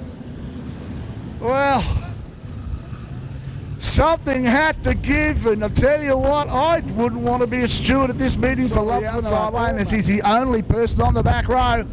As Christensen and Carrick come side by side and take the lead. Christensen now sliding around, Pagel on the outside. Steve Jordan getting a run down on the boards as well. Jordan coming right around from the rear of the field and will line himself back up and has got himself up in the 5th place from the rear. Lindsay Hawkins has got a problem. Pulls the car up in the main straight. and your yellow lights come on. Well, if that's what you got to do to get a guy to drive round the outside, maybe we need to do that to Steve Jordan more often. Carrick on the outside, Jordan slots into position number 7. We take the green. Steve Jordan and Rod Goff go toe to toe, but it's Carrick on the outside with the drive. He finds himself now in front of Dale Christensen. Bevan Purton now sits back in position number 3 and awaits for his chance. Kevin Purton to swoop on any mistake made by Dale Christensen. Kevin Purton sits back, our reigning Australian champion, looking to find a line on the inside. Will he get that opportunity? Christensen leaves the door open. Purton slides up on the inside. Christensen still on the outside with the drive. Jordan and Bradford toe-to-toe down the back. Carrick sits down in front. Christensen now on the inside. Christensen and Carrick go toe-to-toe. Purton does the same. Purton runs a wheel up on the infield looking for that bit of advantage he's found. Carrick's got to do the work on the outside. Have a look at Pagel. Just waiting for the mistake.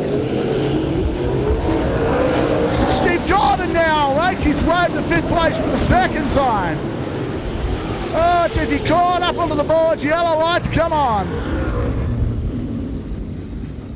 Well, Desi's night in the old car, not exactly what he's looking for. And now Dale Christensen gets ready to take the green. Christensen balances the car. But I tell you what, straight down onto the pole line went Steve Jordan, trying to find a way on the inside of the car of Pagel. No room for him there.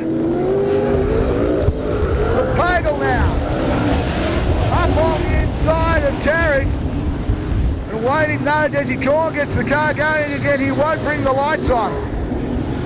So Kevin Purton now slides up on the inside of the car of Dale Christensen as he pulls out in front of the rest of the field. Nearly that could have been a very serious accident. But Kevin Purton now sits out to the front of this field and has this heat in his control. Well, once again, Pagel sits back. And the quiet assassin starts picking him off. He's now in 3rd. Corn gets the car going, runs back out on the tracks to make sure he finishes his heat. Pagel's got the car on the low line. Jordan slips up, loses drive. Carrick comes down. But no room for the pass. But once again, these guys look nice and strong. But Kevin Purton out front, he's going to be a hard man to beat from there. Pagel sits back patiently. But he's got Steve Jordan behind him, looking to make any advantage he can make stick. Purton's got 2 laps, same as the rest of the field. And Australia #1 looking nice and strong for the first time here in this heat. Through turns 3 and 4, Christensen has gone defensive. The white flag's out, and Jordan is flying. Jordan throwing everything in the car. Can he pull anything out of the hat? They've got 2 more corners left to travel. Kevin Purton races towards the check and he takes it. Christensen takes. Oh! Christensen and Pagel on the line. I don't know who took it. We'll have to check that for you, but definitely the winner. Australia #1, Kevin Purton.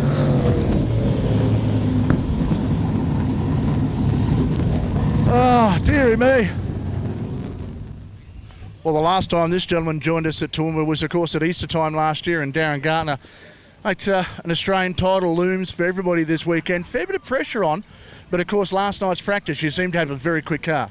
Yeah, no, it wasn't too bad. Last year we were a little bit rusty. We were out for most of the season and just come up for Easter just to have a bit of a look. Learn a little bit. We missed the setup in the final. We weren't far off the pace. Last night was good. Looking forward to it, but it's just going to be survival and try and make the final in that top 10 if we can for a start. There's a lot of very fast cars here. In fact, I think we timed in excess of 45 cars within a second of each other here last night. That's a very competitive field. Yeah, no, it is. It's going to be just a good effort to make the final with the system now. 4 rounds, don't drop a heat. I think consistency, a bit of luck's certainly going to play a big part. Have you bought any special weapons up, mate, that might be different to what the Queenslanders run? Is there something you've got that they don't? No, I think they've got the advantage knowing the track better than us. It's a tricky track, actually, and it's one that we just got to try and finish each heat in that top 3 or 4 and slowly get better in each round. That's what we've got to do, but no, we haven't got no secrets. We'll be watching the Speedway Autos Pontiac tonight, and I'll tell you what, he will be one of the guys to watch come feature race time on Saturday night. From South Australia, car 67. Peter Nicola, Victoria, car 29 out of 8. Queensland 23, Jamie McHugh out of position 9. Pretty hard job for Jamie from there. And Brett Hignett from New South Wales in car number 75 out of position number 10. Just looking quickly across the track, there we are, missing one of the cars. I'm just trying to work out who we're missing. But yellow out, pace car on the infield. Wes Hose and Bill Miller sets the pace. Green, away they go, and straight down in top.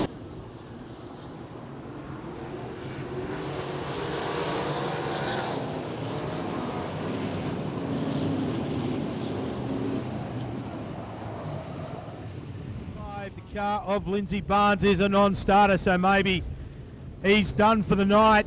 So that's a real shame. Lindsay Barnes out of New South Wales. So Wesley Hose is on the front. Beside him is Bill Miller out of South Australia. Then we go back to Dave Gartner, Mick Nicola. It'll be Jack Child, Stephen Vaughan, Peter Nicola, McHugh, and Hignett. Pace car pulls to the infield. 12 laps on the board. Heat number 9 about to get underway. Green, away they go. Miller backs them all up down there, and everybody's into it. Bill Miller, he put the foot down, the car didn't go. I don't know whether he had a problem or he got gun shy. But car 67 there is Stephen Vaughan. Jack Child's involved there. McHugh pulled a Houdini. 12 laps left to run in heat number 9. Start number 3 about to happen. Hose and Miller, Green, away they go. And Miller this time gets a jump down into turn number 1. It's Hose, Jack Child's there. Trying to have a look up the inside of McHugh and does. Nicola, the loser out of that lot. Gartner's moved up into 3rd spot. Then we go back to McHugh sitting there in 5th. Childs, Vaughan. Then we go back to Peter Nicola and Hignett. Nicola. That's Peter Nicola. Gets very, very sideways there as he comes out of turn number 4. But back to the race leaders. It is Bill Miller in the Blair Ethel Autos car in the race lead. Wes Hose sits there in 2nd spot. He's got the car of Dave Gartner right on his hammer. Gartner has a look, gives it a little tap. As they drop down into turn 1, Nicola there's got his hands full of Jamie McHugh. Small in stature but big in heart. McHugh has a look up the inside of Nicola. Almost brings himself undone as Jack Childs has a look up the inside. Vaughan there starting to get the bonnet flap on that car after that incident in that restart. Peter Nicola and Brett Hignett at the tail of the field. Our leader is still Bill Miller from South Australia. Wes Hose still in 2nd spot. Dave Gartner, McHugh all over the back of Nicola. Has a look up the inside. There's 8 left. Oh, Gartner's put it round over there. And Vaughan and Nicola have come together as they've tried to avoid Dave Gartner. And Brett Hignett just parks it up there in turn number 1 out of harm's way. Well, Dave Gartner putting the pressure on Wes Hose. It had to happen. One of them was going to give, and unfortunately for Dave Gartner, it's ROF. Yeah, that's definitely right. He's definitely going to go to the rear of the field. Interesting too, Trevor, you're watching up towards the front. The car of Mick Nicola suffering from a series of car out of South Australia is your race leader from Hose. Then we go back to Nicola, McHugh, Childs, Vaughan, Green, away they go. And Miller, look at Wes Hose, very, very keen to have a look down the inside of Miller, but can't get it done as they run down the back straight once again. Nicola very sideways as he tries to get the power down out of 2. Look at Wesley Hose, the North Queensland car on the inside of Miller. Side by side they go. Hose gives Miller the side, down through turn number 2, and Hose has got the race lead. Miller back in the second spot, Nicola and McHugh, then it's Charles from Peter Nicola, Hignett, Gardner and Vaughan. Oh, McHugh on the inside of Nicola and Mick Nicola.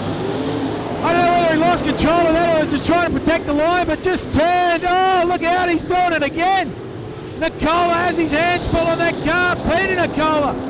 Had a look on the outside and got into contact with him. But Mick Nicola, he is working overtime on the wheel of car 43. But out in front it is Wesley Hose, out of North Queensland, in car number 3. He's your race leader from Bill Miller. Mick Nicola, Jamie McHugh with 4 left to run. Jack Childs, Peter Nicola looking around the outside of Childs now. The Victorian has a good run out of 2, gets the drive and goes right around the outside of the True Line car. Brett Hignett sits back there ahead of Dave Gardner, not able to go forward after bringing out the yellow, and Stephen Vaughan at the tail of the field. Well, Wes Hose is running away with us at the moment out in front. Bill Miller's got him backed up behind, although Mick Nicola now goes high, wide and handsome and goes around the outside of the Pink Panther. So Nicola moves up, McHugh forces the issue with Miller. Moves up into 3rd, Peter Nicola looking to go around the outside of the Blair Athol car. Miller gives Jamie McHugh a tap in the toe for his trouble. Nicola now, he's found something, white flag, one to go for Hose. He's got Nicola all over the back of him, yellows are out for the car of Brett Hignett over there on turn number 4. So with 1 to go, Brett Hignett brings on the yellows. That is not what Wesley Hose wanted to see. Nicola having a chat to one of the stewards. Could this be for the almost T-boning effect he had with McHugh coming down the straight about 3 laps ago? McHugh chatting to the official now. Nicola back 3 and 4 they go. We'll go back to green. Away they go, and Hose puts the pedal down. Plenty of wheel spin there for the car from North Queensland. McHugh's got Nicola right on his tail. Bill Miller. Oh, Miller, what a run up the inside of Nicola. Contact. Tears the bar off the national warranty car. But Miller will get 3rd. McHugh makes a run at Hose. Oh, I don't know. I do not know. I am not even going to call that. It's a bumper bar in it. I don't know if McHugh, I don't know where he got the drive from out of turn 4, but that was absolutely unbelievable. And Nicola, well, Mick Nicola, the last thing I want to do is interview Mick Nicola. Let me tell you, he is fuming. Well, joining me now is former Australian champion John McGeorge. John, debuting a brand new car this weekend, probably not the best place at an Australian title. Look, it's not probably the best time to run a new car, but we'll give it a go. It went very well last night. I was very happy with it. Brand new rocket car, as we say, and you found the secret as to why Jamie McHugh's been so quick for a long time. Well, it's so easy to drive. You can see why Jamie wins. It's a very good car. I've never driven anything so easy in all my life. As you say, last night, very quick round here at Charlton Raceway. You like the place? Yeah, I don't mind it. You know, it's going to go slick tomorrow night and probably go slick tonight as well, but as long as we chase the track, we should be pretty right. A few people you'd like to thank for being here this weekend? Look, mainly our staff at AS Concrete Pumping, Scott at Quantum Products and PWR. They've all helped get the car on the track. I thank them very much. Well, former Australian champion John McGeorge, you can't rule him out this weekend, brand new car or not. The noise in the background of these cardio bikes is fine, so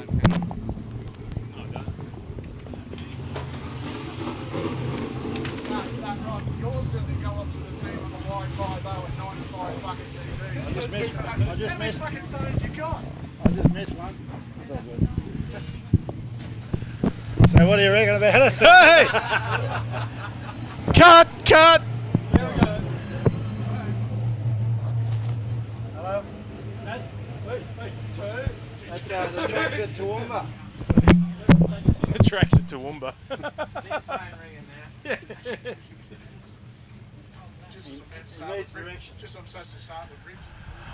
Well, joining us now is former three-time Australian champion racing Ronnie Pine. Ronnie, Toowoomba once again. You love the place. Oh yeah, well, my memories of this place has been quite good. I nearly won a race here a couple of years ago, but no, I'm happy to be here, and mate, it's going to be a tough race. You've curtailed your racing commitments over the last couple of years. Do you reckon that's going to impact on your performance this weekend as regards to match fitness? No, we done a bit of serious bench racing last Saturday night, so that sort of makes up for a fair bit of laps, I reckon, with a few old pit crew. I turned 50 last Saturday, so it was a hell party, I know that. So you don't think there's going to be any leftover bits of that party coming through this weekend, like sweating it out? No, mate, no. We've got a good crew of guys, and I've got a good bullet chassis that's quite well prepared, actually. We spent quite a fair bit of time. I didn't go to Tasmania, so we had a couple extra weekends up our sleeve to do some prep work. I did a couple of laps last night, broke a little bar, and that sort of upset me a bit because I only got 6 laps in, but the car felt good for a couple of laps late in the night, so I was pretty happy. Auto One have been behind you for a long time? Yeah, my wife runs the Auto One store, so she's my biggest sponsor. So, no, I've got a lot of sponsors. Aussie Trackware come on board this year. Mate, they've helped me get up here, actually, so I'm appreciative of that. And they're a local company, and they help a lot of drivers. Without that support, a lot of these guys wouldn't be here. Mate, just looking out there's a bit of precipitation coming down out of the sky. Not looking good at the moment. No, I might probably have to bring the keg out of the truck and we might get on it, I think. But I think it'll be right. Well, there we go. As I said, former three-time Australian champion in the Auto One car. You can bet Ron Pine's going to be somewhere in that A-main. We'll talk about local drivers, maybe with a chance of doing something well this weekend. He said to me off air, if he finishes anywhere close enough to start the main game, he's going to be very happy. Lenny Black, a big weekend for Toowoomba, but probably even bigger weekend for you. You've had a good season so far. Yeah, we've really started to, probably me and Terry have started to work together and really starting to work out how the car works, and we're finally getting up the pointy end of the field. It's a big ask, isn't it, coming from other classes to jump into a super sedan, and of course last year's rookie in the Queensland Series, and after freshman very good round win up at Toowoomba, up at Bundaberg, you really have brought some good form to your local track. Yeah, well, the last meeting here we had good form too. We should have been up the pointy end again, but you know, powers to be said something different. But the last few meetings we've really come on good, so hopefully tonight and tomorrow night we can get in that A-main and shake some of these big boys up. It's nice to gauge yourself against the best of the country too, and no better opportunity than an Australian title. And of course with multiple Australian champions here trying to gain another title, they're all treating everybody as an equal. How does that feel? That's great to me, mate. I just like to knock them off, and some of these boys got a hell of a lot more money than me, so it'll be quite nice to get up in the pointy end. Well, Lenny Black's thrown down the challenge to the new guys coming to race at his home track. Let's see what Tiltador can do. I tell you what, if I had a job to do and said the only interview Mick Nicola, I'd say sack me now because I'm not going anywhere near him. Yeah, you'd think someone with Mick Nicola's experience wouldn't do what he just did then. And we'll just leave that up to the stewards to handle. But what a great drive. Unbelievable effort across the start-finish line. Got him in the last. What a front row. Tim O'Shea. Outside of him is the car of Jeff Phillips, Shane Lau, Ian Brims, Lenny Black, Freddie Smith. There your top six. They're the first 6 as we get ready to rumble for 12. There we go. On the outside is Jeff Phillips, with Tim O'Shea down on the boards. Oh, big contact over the back. There was Lenny Black and everybody else. Well, it was on for young and old through the back of turn number 2. And Lenny Black Tiltador. We've got a problem, I'll tell you about that shortly, but not a big one. Tim O'Shea turned himself into turn number 1, and he's got Phillips on the outside. Oh, Phillips up on the boards. Oh, nearly a rollover. Unbelievable. Greens is still on as the car rolls forward. Tim O'Shea finds himself out in front. Lenny Black chases him home. Phillips is behind him, and then comes the car of George. Contact with the wall. That's going to bring the car off Brett Smith into the wall. But here comes Brimsey on the inside of Phillips. Brims is absolutely flying. And he's on a mission, McGeorge. the brand new rocket chassis. He was very quick in practice. Can he bring some of that form? And have a look at Phillips on the outside. And Redmond Robbie finds out this field as well, and it is on for young and old. But O'Shea, Team Green. The Karoi Auto Wreckers Ford BA Falcon sits out front. And these guys are starting to push the envelope. They really want to get on with this. 8 laps remaining. O'Shea sits out. Phillips drifts a little high. But George can't make any inroad this stage, but slowly is pegging these guys back. O'Shea sits there. He's got Lenny Black chasing. Lenny's thinking, I'll go to the points. I won't try to push the envelope, but he will be there if O'Shea makes a mistake. Brims is chasing him. Phillips has now found the setup. He's got the car handling better. And Brims is now having a look on the inside of Lenny Black. Ian Brims, car number 76, is on the charge. And Lenny Black has decided he better go a bit defensive. Brims slides up on the inside, but no room. And McGeorge is the one we're watching. Can the brand new ANS concreting car make an impact on this race? Can he bring himself forward? It's the brand new rocket chassis. And McGeorge slides around through turn number 4 and bridges that gap. He's now on the back of Phillips. Black pulling the field back. With 4 laps left to travel, they'll come round this time to take 3 more to go. And O'Shea sits out front. Oh, Brims tried to gas it up. No drive. Just heaps of wheel spin across the start-finish line. Brimsy patiently sitting behind the car at Lenny Black, waiting to make a move. Black is just doing enough. Black, the dependable Sheds car, sits in second place with Brims. Phillips, and now McGeorge chasing him. 1 lap left to travel. Tim O'Shea's out front. He's got a reasonable gap. He can afford to let the pressure off himself. But the race is for second and third. As 4 cars go down the back, this is the closest McGeorge has been. Can he make any move? Can he make any inroads? The win will go to O'Shea on the line. Lenny Black takes second. Brims takes third. Well, what a great effort. And Team Green register their first win tonight. Tim O'Shea takes the win. Talk about a supercharged first year in this category. Brett Smith, you've had a great year so far and come to an Australian title with probably a really good opportunity of having a great result. Yeah, we've had a pretty good run this year. We've had a few near misses and we've had a feature win and we've always been on the podium and we're hopeful. You know, anybody's in it. You've just got to get to the A main. I watched you in practice and I tell you what, you really look like you grabbed up great setup first off and then started to play with the car with the track changing underneath you. A great learning curve here. Charlton Raceway can be so deceptive, it can catch a lot of people out. Yeah, we've heard a lot about Charlton, so we come here with expectations. We just put it together how we normally would, then play with it after that, and we learn how far we can go and how far not to go, so yeah, we're happy, so we'll see how it goes. Your crew, I've been watching them over the weekend too. They've been out watching a lot of the other guys setting their cars up and what their cars are doing. Of course, they're having a learning experience with you as well, with the brand new car and also the brand new team. They've got some work to do this weekend. It's a learning curve for them as well.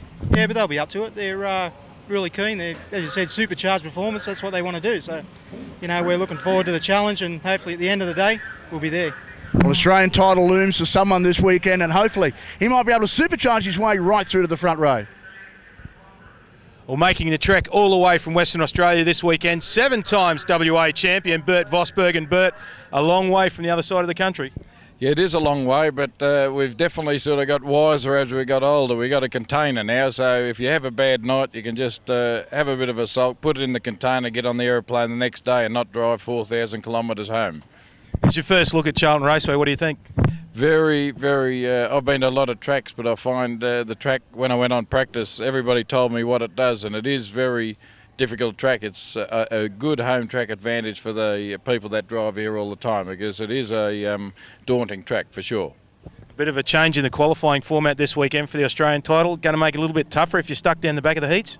Well, I think realistically, the quality of the cars here, I don't believe you've got any chance. If you're going to be any more than, say, position 8, I think you're there for the ride. I really believe the top quality drivers will be right near the front, and I don't believe you can run them back like the old days from position 20. Obviously, you rate some of your competitors highly. Who do you rate as the biggest chances or the biggest threats to you? Well, basically, I mean, you see Jamie McHugh and the Rocket. I mean, he's been going so good, and there's that many other. John Leslite, the old Fox, he's been around a long time. Jared Harper, Mick Nicola. I mean, you can name a list. The quality here this weekend, there's 67 cars. I mean, the quality is unbelievable. And to say the early days you had 30 cars that were sort of squirrels or something like that, well, there's none here tonight. I mean, there's 60 top quality cars. You're saying about the transporting and the shipping container, that's a fairly good idea. You've turned it into like your own little transporter. Well, we're going to refine it a lot more, but as you can see, there's 2 cars going in that container, so it's a high boy, 9'6". So what you do is you can halve the cost. And I mean, the cost with transporters now is a lot, and we now have sort of worked out a way, and we'll get it a little bit better, but the cost now, you half and half, and it works out quite reasonable. Well, he's 7 times WA champion. This weekend looking to take home Australia 1 all the way back to WA.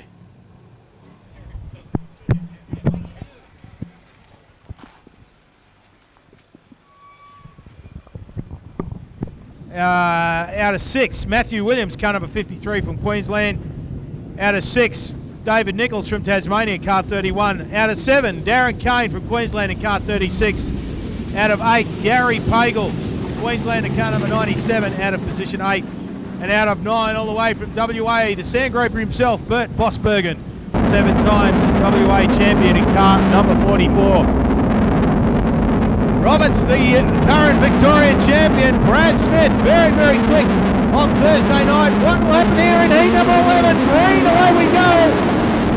And straight away, Roberts down the inside of Smith. Oh, there comes the car, the 65 car of Damien Bolger. Bolger settles into 3rd spot. There's a battle back there in the 4th between Williams. Oh, look out. Oh, Jeff O'Keefe went up towards the wall and carted the car, and David Nichols with him. Nichols is stationary up there in turn 4. No contact with the wall though, I don't think. I think the car has just stopped. Just waiting for O'Keefe to catch up to the field. The yellows are out, so O'Keefe's going to get the run on these guys. They come down to the green. Smith and Roberts off the front green. Away they go again. This time Roberts gets a nice shot up the inside of Smith, who drops down into 2nd position. Then it's Bolger back there on the outside of him. It is the car of David Nichols from Tasmania. Then we go back to, oh, look out, Williams has got Kane and Pagel. Gary Pagel looking up the inside of Dave Nichols. Oh, look out, Brad Smith has looped the RX-8 over there in turn 2. Right in front of the pack, everybody's missed him. He's down on the apron and the green stays on. Yellows are out now. Yellows are out. Rear of field for Smith, and Lucas Roberts has done a runner.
Sideways, Pagel had no option. can see all the panel work damage on the front of that car there, hanging off the front of it. Well, how's Roberts and Nichols swapping positions? O'Keefe, Mossbergen, Smith, and the car of Bolger. Back to green they go, and Roberts gets the jump on him. Down the back chute he goes. Nichols, Pagel having a look up the inside. Darren Kane menacing the back of Matthew Williams, who gets a little bit of a breakthrough 3 and 4. And it's O'Keefe. Mossbergen has got Smith all over the back of him. Mossbergen a little higher through turn number 2. Smith has a look up the inside, puts the hammer down in the RX-8 and he'll get the pass done, will he? Side by side, Mossbergen. Oh, Darren Kane letting Williams know he's there. Kane on the outside.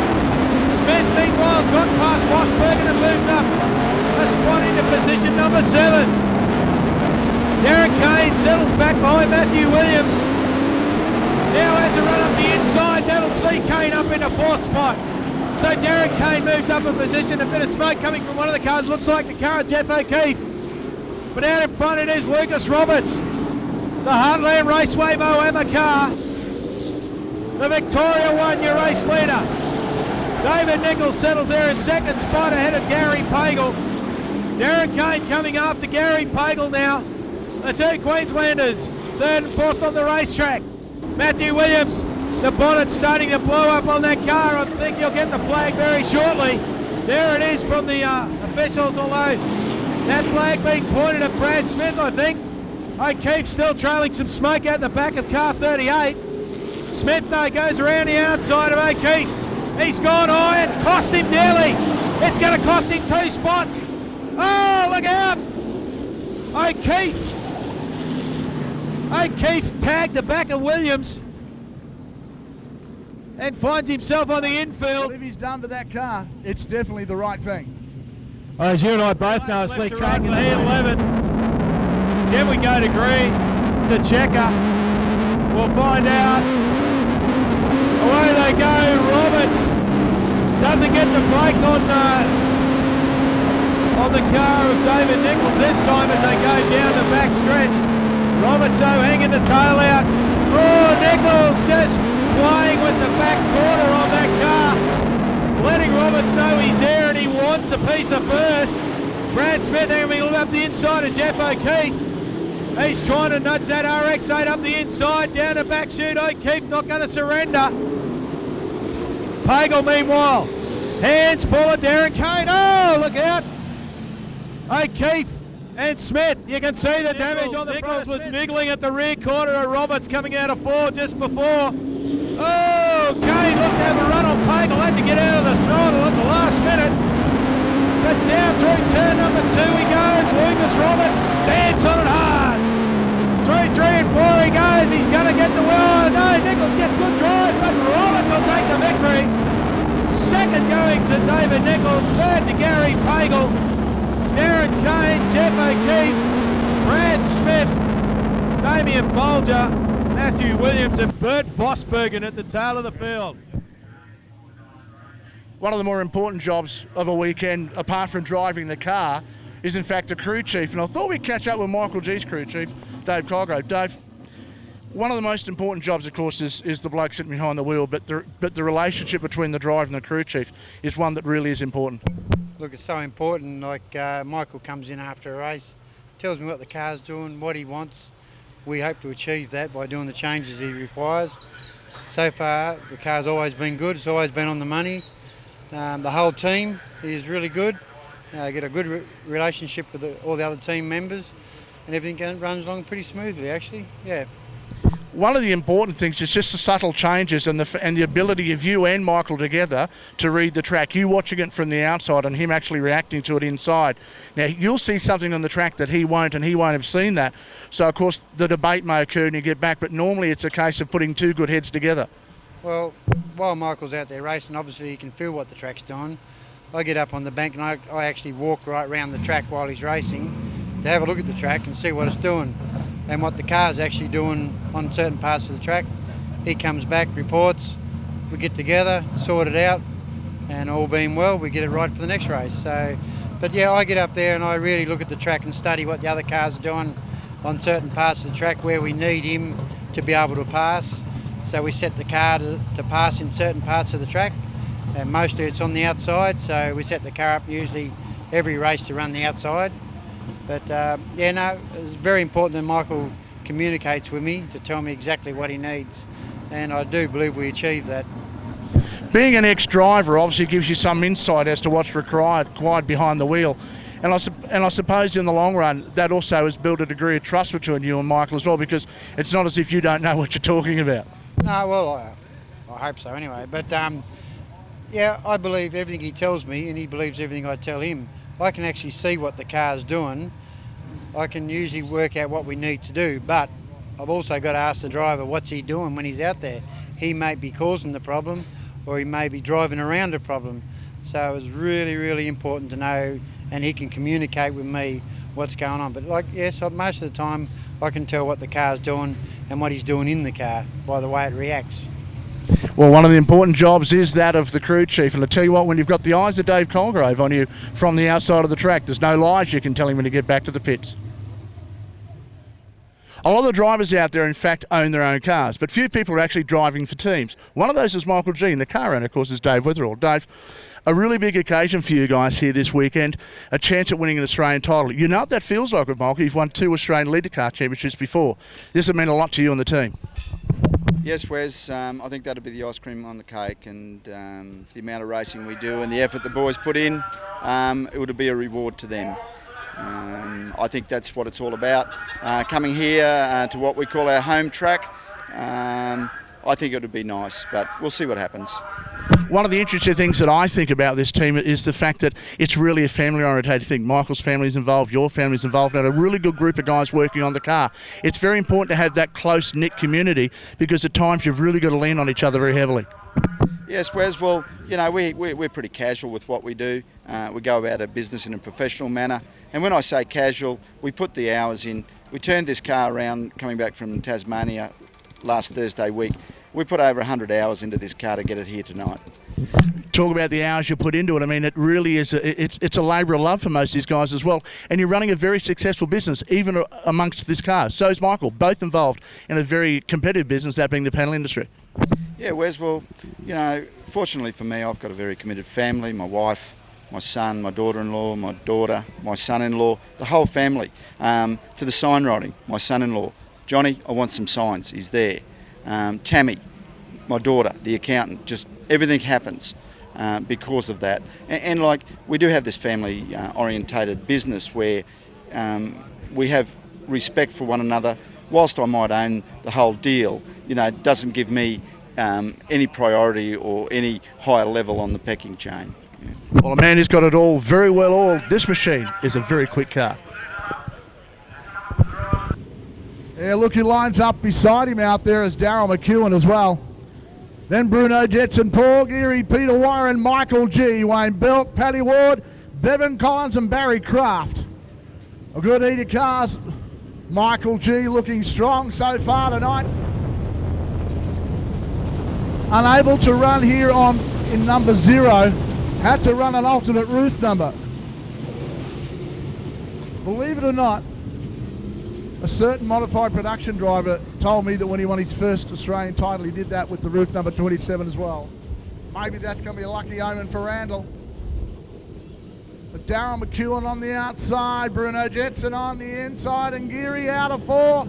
They'll come round to take the green with 12 to travel. Wayne Randall got away to a great start. And I tell you what, it's on for Young on the back. Geary getting the power down, slides down on the inside.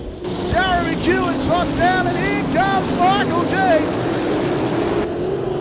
As these guys start to punish themselves, looking to the line. Michael G on the outside, going right round the outside. He's got that car set up. He will stay out there trying to find a line on the outside of Geary. Waiting for the problem. Contact here on the back straight, Barry Kraft. And also the car that looks like Paddy Ward. All the yellows come on. Watching the guys out front, Kraft and Paddy Ward coming together, Trevor. Well, I don't know if they actually came together, Wes, but Paddy Ward certainly ended up down on the Very strong infield in his last own. few weeks and really has got to grips with this new car. Wow. Leads these guys away. Are you ready? As they go green, Randall lights them up and drives away. Oh, Collins has gone down. Two guys have hit the cone, and we've lost the cone down on the start-finish line. I know what happens to that.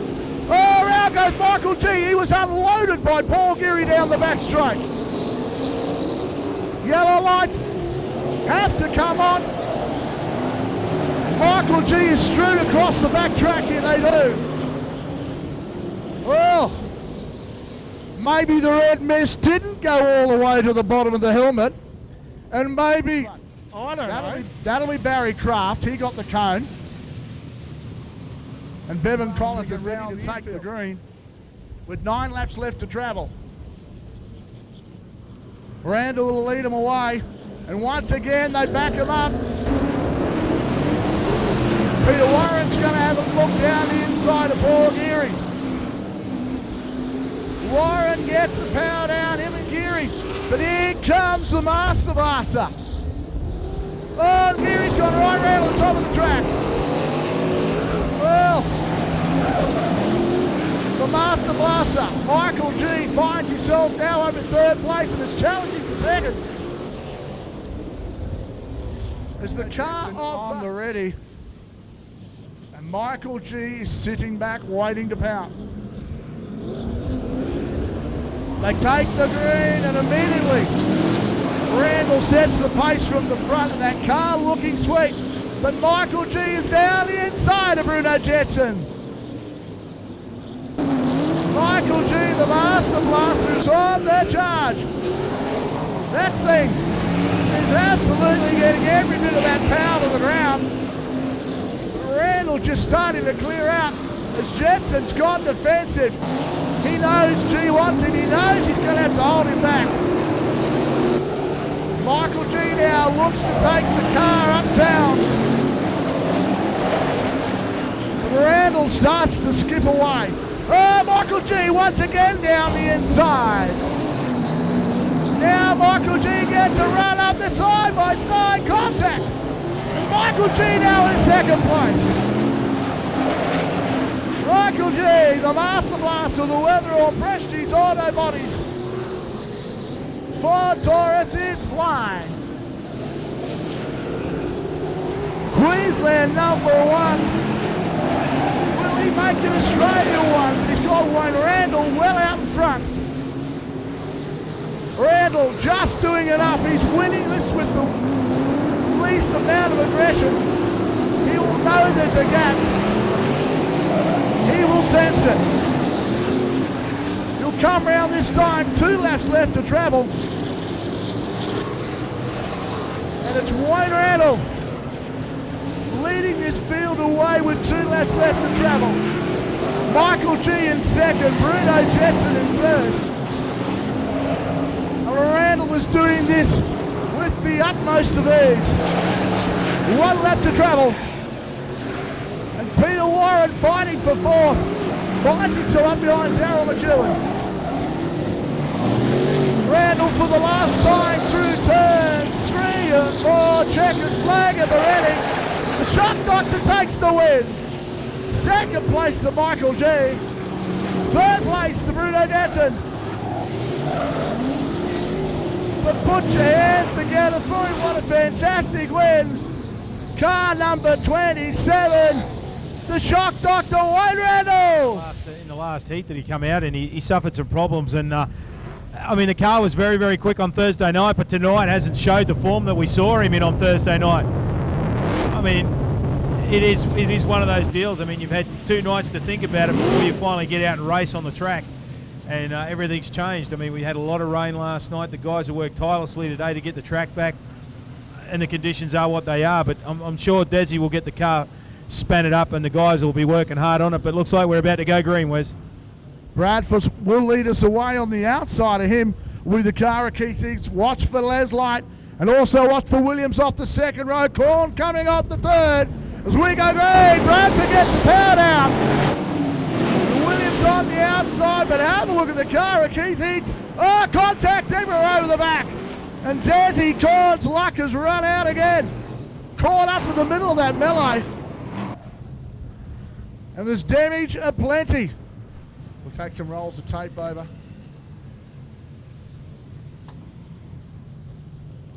Spend a bit of time getting this right. For 12.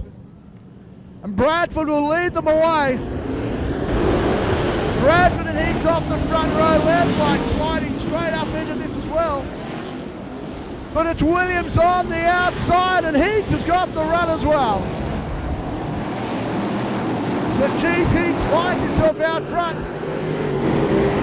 And Cuff, as the guys go around, the yellow lights come on. And once again, it's Lindsay Barnes who brings on the yellow flashing light. And Williams off the second row.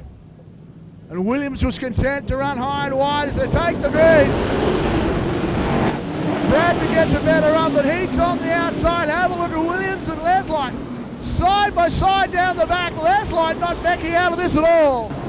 Williams right around the outside of Bradford. This is a brave drive. Car 41, Lee Williams on the outside has done a great job, but once again the yellow lights come on. Restart for these guys. Bradford and Keith Higgs on the outside. Bradford got the better start, and Higgs will go around the outside. Look at Lee Williams. Runs that car right out to the boards, and John Leslite slides on the inside. Williams sitting out there. Leslite now pulls out. And the rest of the field starting to fall through. Leslite on the outside of Bradford. Oh, contact over the back. It was in fact the car of Bert Vosbergen and Rod Goff. They don't bring on the yellows, but have a look at Williams fighting down the inside of Bradford. But now, it's Keith Higgs who's going to know what it's like to be chased by Johnny Leslite. Leslite muscling his way on the inside. Williams running the highline on the outside of Bradford. Now into this battle as well comes the car of David Gardner. But Williams slides on the inside. Gardner slides down on the inside as well. But Leslite is on the chase. They'll come around this time with 5 laps left to travel. And it's Leslite who's got one in. Gardner down the inside of Bradford. Bradford closes the door. Gardner rolls off the throttle and has to yield.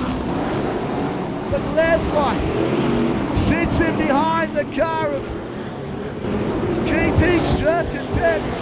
Now he's starting to look on the outside.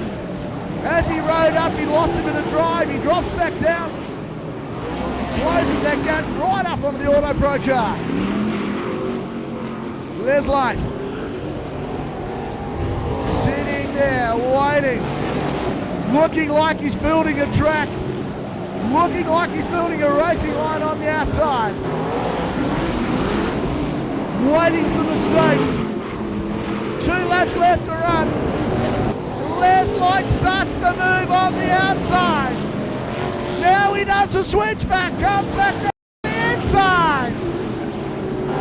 Joe Leslite has now done the move and up into first place. So Johnny finds himself with 1 lap left to travel out in front with a very clear view of the checkered flag, and that's what he does. Johnny Leslite takes the win. Keith Higgs in for second, and a great drive by Lee Williams. But how about that? What a patient drive. Give him a big round of applause, Johnny Leslite. He's coming their way. Oh, just before you go away, Wes, you put me on the spot before, and it's probably academic, totally academic now after that heat being run. But after 2 rounds of heats, I said that Burton was yes at the moment, but we'll find out. Maybe things will be a little bit clearer after this round of heats. Going into heat 14, it's David Nichols out of Tasmania, John McGeorge from Queensland on the front row, Lenny Black and Tony Barclaymore from Queensland and New South Wales respectively. Dale Christensen, Peter Warren, both Queenslanders in row 3. Row 4, Brett Hignett from New South Wales with our previous heat winner Team O'Shea. And Corey Gay out of Tasmania with Michael G off the rear. Nichols and McGeorge bring him down the green, away they go in heat number 14. Nichols leads them through, McGeorge there hot on his hammer as they go down the back chute. Barclaymore gets it sideways and Dale Christensen has a look up the inside. There's Tildador in third. Oh, Mike George. Great drive off turn number 4, straight up the inside of David Nichols and takes over the race lead. Down the back they go. It's still Lenny Black, Dale Christensen, Tony Barclaymore, Tim O'Shea, Michael G having a hard job at the moment trying to come through. Brett Hignett and Corey Gay out of Tasmania rounds out in the field. Down the back straight they go once again. Peter Warren is the car missing out of this group. But John McGeorge, David Nichols starting to come back to McGeorge now. Through turn number 2 they go. McGeorge has that rocket chassis set up nicely. I think he might have went and had a look at McHugh's car. Certainly got it happening now as John McGeorge. David Nichols out of Tasmania. He's been the man that's been trying to get a race win under his belt all night. Lenny Black sitting back there in third in the dependable Sheds car. Here comes Michael G. Having a look at the inside of Tony Barclaymore. G sitting back there in 6th position at the moment, but having started out of position number 9, he is the mover.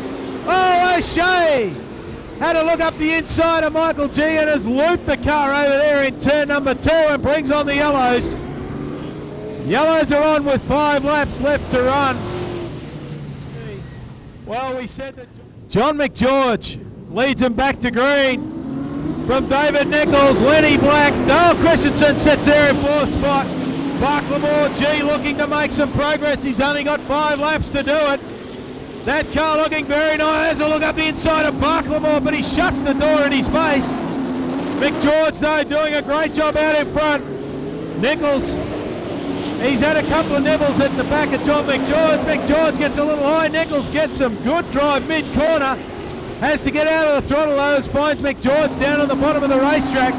Barclaymore, he's got Michael G all over the back of him. Brett Hignett, Corey Gay and Tim O'Shea rounds out the field. As we look at this, 3 left to run. Can McGeorge hold out and lock a win on the board?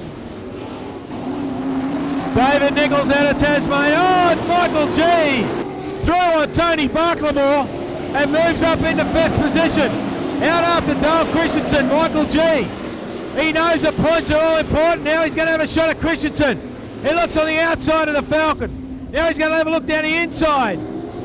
McGeorge, white flag, 1 to go. Nichols, Lenny Black, Dale Christensen, Michael G.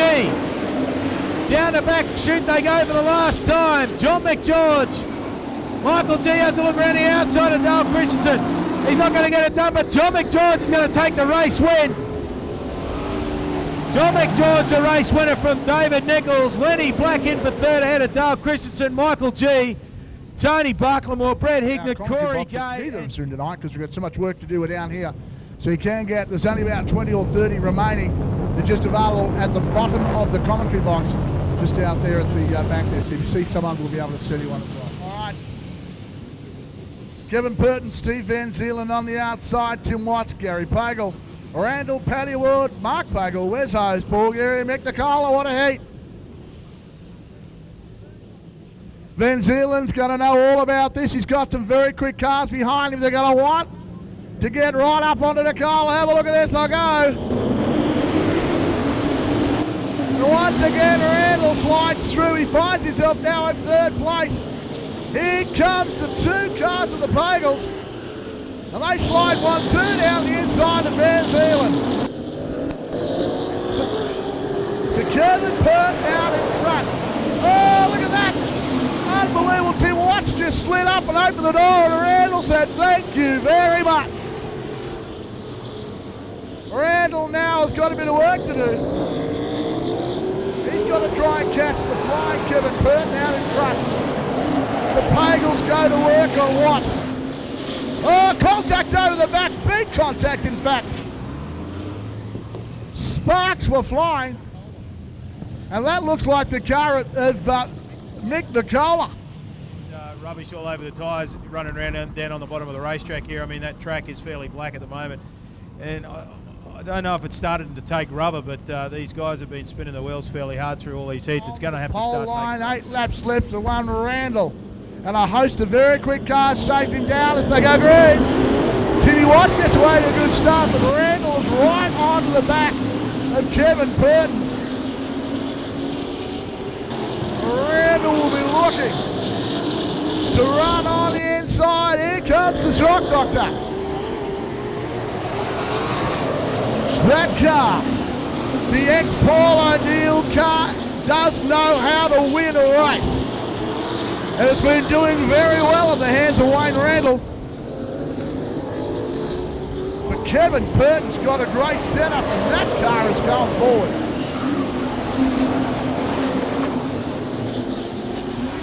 Oh, tell you what, the tool man's languishing behind. Wes Hose went round the outside. It's Wes Hose and Geary come together down the back. Tooltruck.com. Owen Turner chassis car fighting back underneath the car of Hose, and now looking to make his way on this side of Paddy Ward. Randall's now started to bridge that gap with 4 laps left to travel. Can Randall do anything about Kevin Burton? As Wes Hose finds himself up on the infield. We're waiting for no, they're not going to put the yellow lights on. They think he's clear and easy enough out of the way. Burton and Randall, now the yellow lights come on. And Wes Hose rolls out, ready to race.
Wales.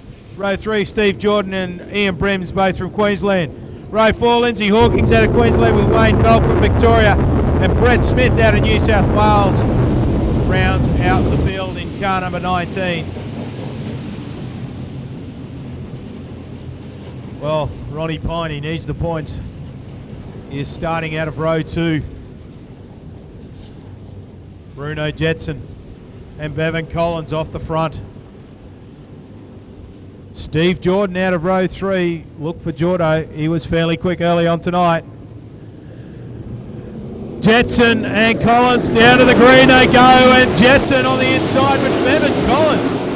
Round the outside of Bruno Jetson as they go down the back chute for the first time. Jack Childs, gets a hit from Ronnie Pine, and up into the wall goes Pine, and so does Childs. Steve Jordan put it down the inside, and Ronnie Pine had nowhere to go. Ron Pine will not be a happy man inside car number Ian 7. Brims, Steve Jordan, Wayne Belk. Then we go back to Lindsay Hawkins and Brett Smith. Green, away they go. 10 laps left to run in heat number 16. Down the back straight they go for the first time, and Bruno Jetson is your race leader. Bevan Collins sits there in second spot. Jack Childs backs them all up. Jordo has a look up the inside, hikes that left front wheel. Ian Brims looks to go round the outside of Childs. Jordan, meanwhile, oh, look out. Was that Lindsay Hawkins giving Jordan a bit of a love tap there? And he spun the car over there in turn number 2. Down on the apron, they stay green. The yellows are out now. The yellows are out for Lindsay Hawkins down there on the bottom of turn number 2. Can we go green to checker this time? Let's find out. Green, away they go. Bruno Jetson. Once again, Bevan Collins on the outside and gets toasted once again. Now settles down into second spot and clear of the pack behind. Thought about having a look up the inside of Jetson. This time Brims is in front of Childs. Jordan on the outside trying to rest 4th spot. Jordan still on the outside of Jack Childs. Then we go back to Brett Smith. Round the outside, Steve Jordan up into 3rd, 4th spot at the moment. Oh, has to get out of the gas big time when he got real close to Brims. Down there in turn 3, then we go back to behind Childs, it's Brett Smith. In front of Lindsay Hawkins and Wayne Belk at the tail of the field. Through the 3-4 turns they go. This time Bevan Collins having a big look underneath Bruno Jetson. Down the front straight they go. Big belch of flame out of Jordan's car there as he gets off the throttle. The Brims concrete car sits there in 3rd spot. Look at that flame belching out underneath Jordan's Dodge. Down the front straight they go. There's 6 laps left to run in heat number 16. Jack Childs has still got Smith, Hawkins and the car of Wayne Belk in behind. Oh, Collins had a big look up the inside of Jetson. A bit of panel rubbing going on there. That's brought the cars of Wayne Brims and Steve Jordan right up to him. Tell you what, no one's really broken away out of the pack in this heat. Jordan gives Brims a little bit of a love tap on the way into turn number 3. These guys pretty much line astern. No one's trying to go. Oh, Brims goes high. Jordan has a look up the inside, but Brims puts the power down around the outside as he sets mid-track. Race leader still Bruno Jetson out of Tasmania. Doing a good job too. Bevan Collins still in 2nd spot. He's had a couple of looks at Jetson but can't do much about it. Steve Jordan now around the outside of Brims. Is he going to make it work? No, Brims almost got into the back of Collins. Jack Childs has managed to get away from Hawkins, who's got round Brad Smith. And Wayne Belk starting to drop off of this pack in front. Bruno Jetson though. Out of turn number 4 he comes. White flag, 1 to go. For the Tasmanian. Oh, Collins, he's cooked it 2 wide down there in turn number 1. Brims up the inside. Jordan's going to follow suit. Oh, yellows are on. Oh, kissed the butt of the leprechaun, did Bevan Collins. Bevan Collins, he's toasted it down there into turn 1 on the last lap. Kissed the butt of the leprechaun, did Bevan Collins. And, well, Wayne Belk has rotated over here in turn Collins back up in the 2nd spot. Jetson, green, 1 to go. Jetson down into the turn number 1. Collins there in 2nd spot. Is he going to chuck it away this time? I don't think so. Ian Brims there in 3rd. Steve Jordan, Jack Childs. Looks like Collins. Bruno Jetson, your race winner from Bevan Collins. Ian Brims, Steve Jordan, Jack Childs, Lindsay Hawkins, Brett Smith, and the car of Wayne Belk. Lane out of position number 3. Matty Williams hasn't taken the start here at this stage. And they've actually brought Jamie McHugh up to position number 2. Not sure how that goes, but Jamie's... The last couple of times tonight, where the cars haven't taken the position, instead of moving the row up, they've actually moved everybody up a whole spot. So it's throwing everything out. Righto. Doors and NZ. Putting on a great show. He's last. Hurrah! Possibly in a super sedan. As the lights go out, Ray Lane's going to go all about. The man on his outside, the micro man. McHugh goes to the outside, Ray Lane on the inside, but McHugh still has to fight for position, but does do it. Right lane on the inside. Oh, tags McHugh, turns him round and into the boards. Well, everybody takes evasive action.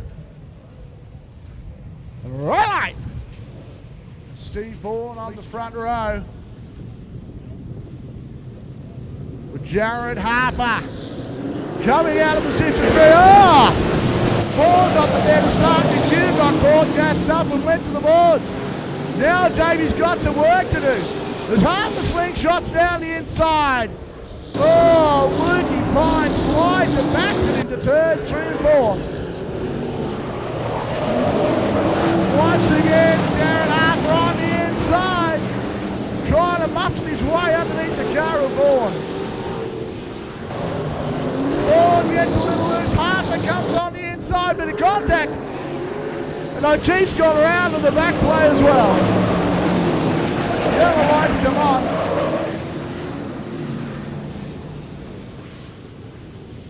I tell you what, as Lane and O'Keefe are still battling over who's going to start, Lane relinquishes it. Here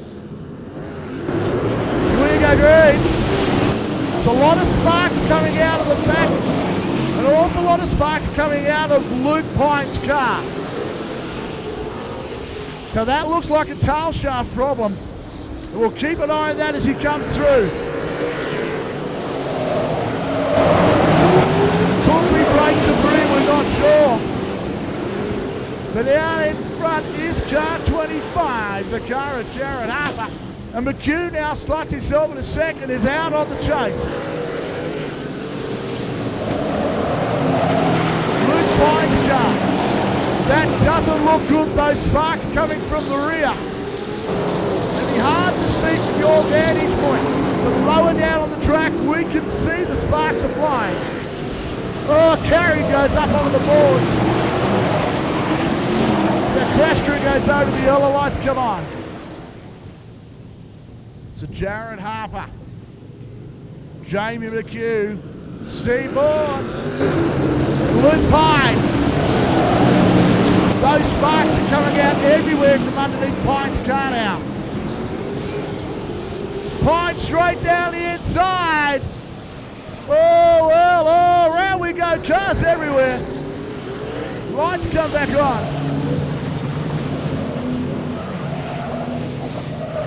To travel. And guys like Pine and McHugh have got it all to do. If you take the green for the remaining 5 of this heat.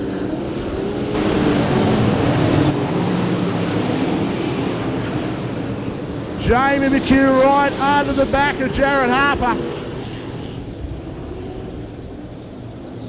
And McHugh looking. Oh, problems there for the car of Steve Vaughan. He was trying to get down. Lets the field go past, and that car's a handful. Something's gone wrong in that car. Ray Lane forcing the issue, trying to find a way past O'Keefe. But it's McHugh now being chased by Luke Pine. And car 25, the car of Jared Harper. Oh, contact. Luke Pine and Phillips. Jeff Phillips slid up on the inside of Luke Pine. Luke Pine had no retort. And now finds himself back in fourth position. Phillips, this car has had the magic wand of the shock doctor. Passed over it. And Phillips has been really on the money. 1 lap left to travel. And Jared Harper finds himself out in front. He will take a win. Jared Harper takes the win. Second place to Jamie McHugh. And Phillips in for third.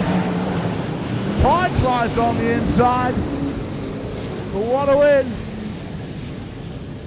Put your hands together for him. Car 25, Jared Harper.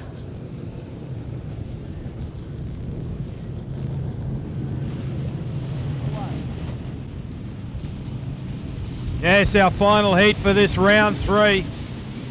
And we'll see Darren Anning from New South Wales and Darren Kane off the front row. Victorian Peter Nicola with Tasmania and Brad Smith out of row 2. Michael Pogorski from Tasmania and Damien Bulge out of Queensland in row 3. Wayne Brims out of New South Wales and Bill Miller from South Australia out of 4. And out of 5, Lucas Roberts from Victoria. And the US will be looking to come through from row number 4.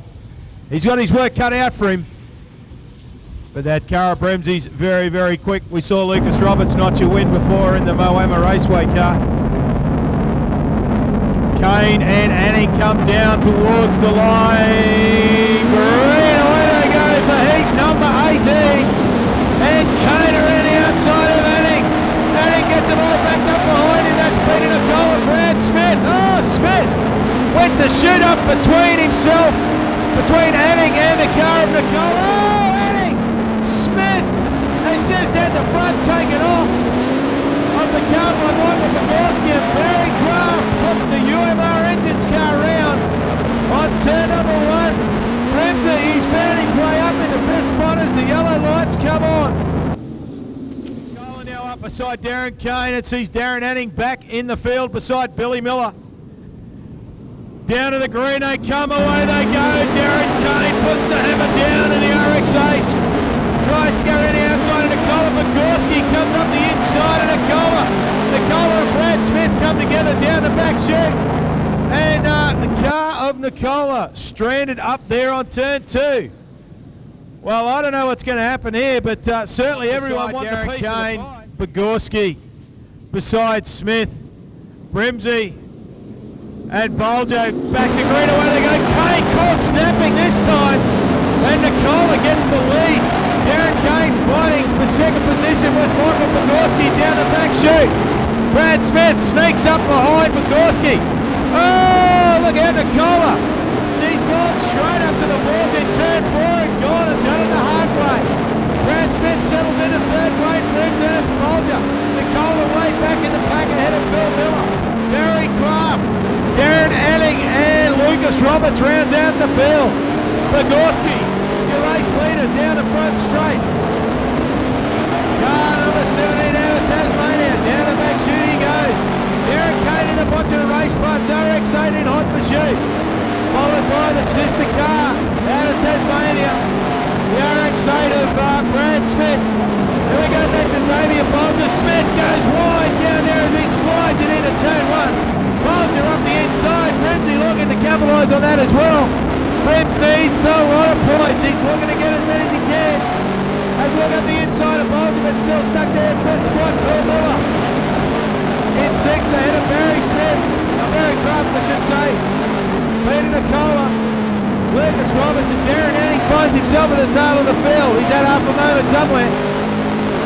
But I tell you what, the mover and shaker at the moment has been Damien Bolger. He finds himself up in the 3rd position as Bremsy goes high and almost gets passed by Bill Miller. Down the back chute though, Michael Pogorski's got him backing up down the highway. He's got Kane, Bolger, Smith up the inside of Bolger. He's going to go, Pogorski, so around either side of Pogorski goes Bolger and Smith.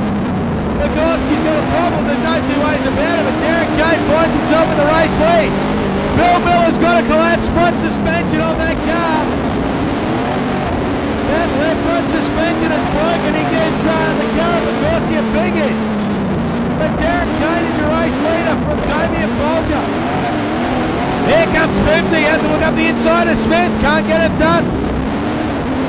Bill Miller's still going. That left front wheel flapping in the breeze like a broken wing. Peter Nicola there goes through. Now Lucas Roberts, our former race leader Michael Pogorski punting around in the back of the pack.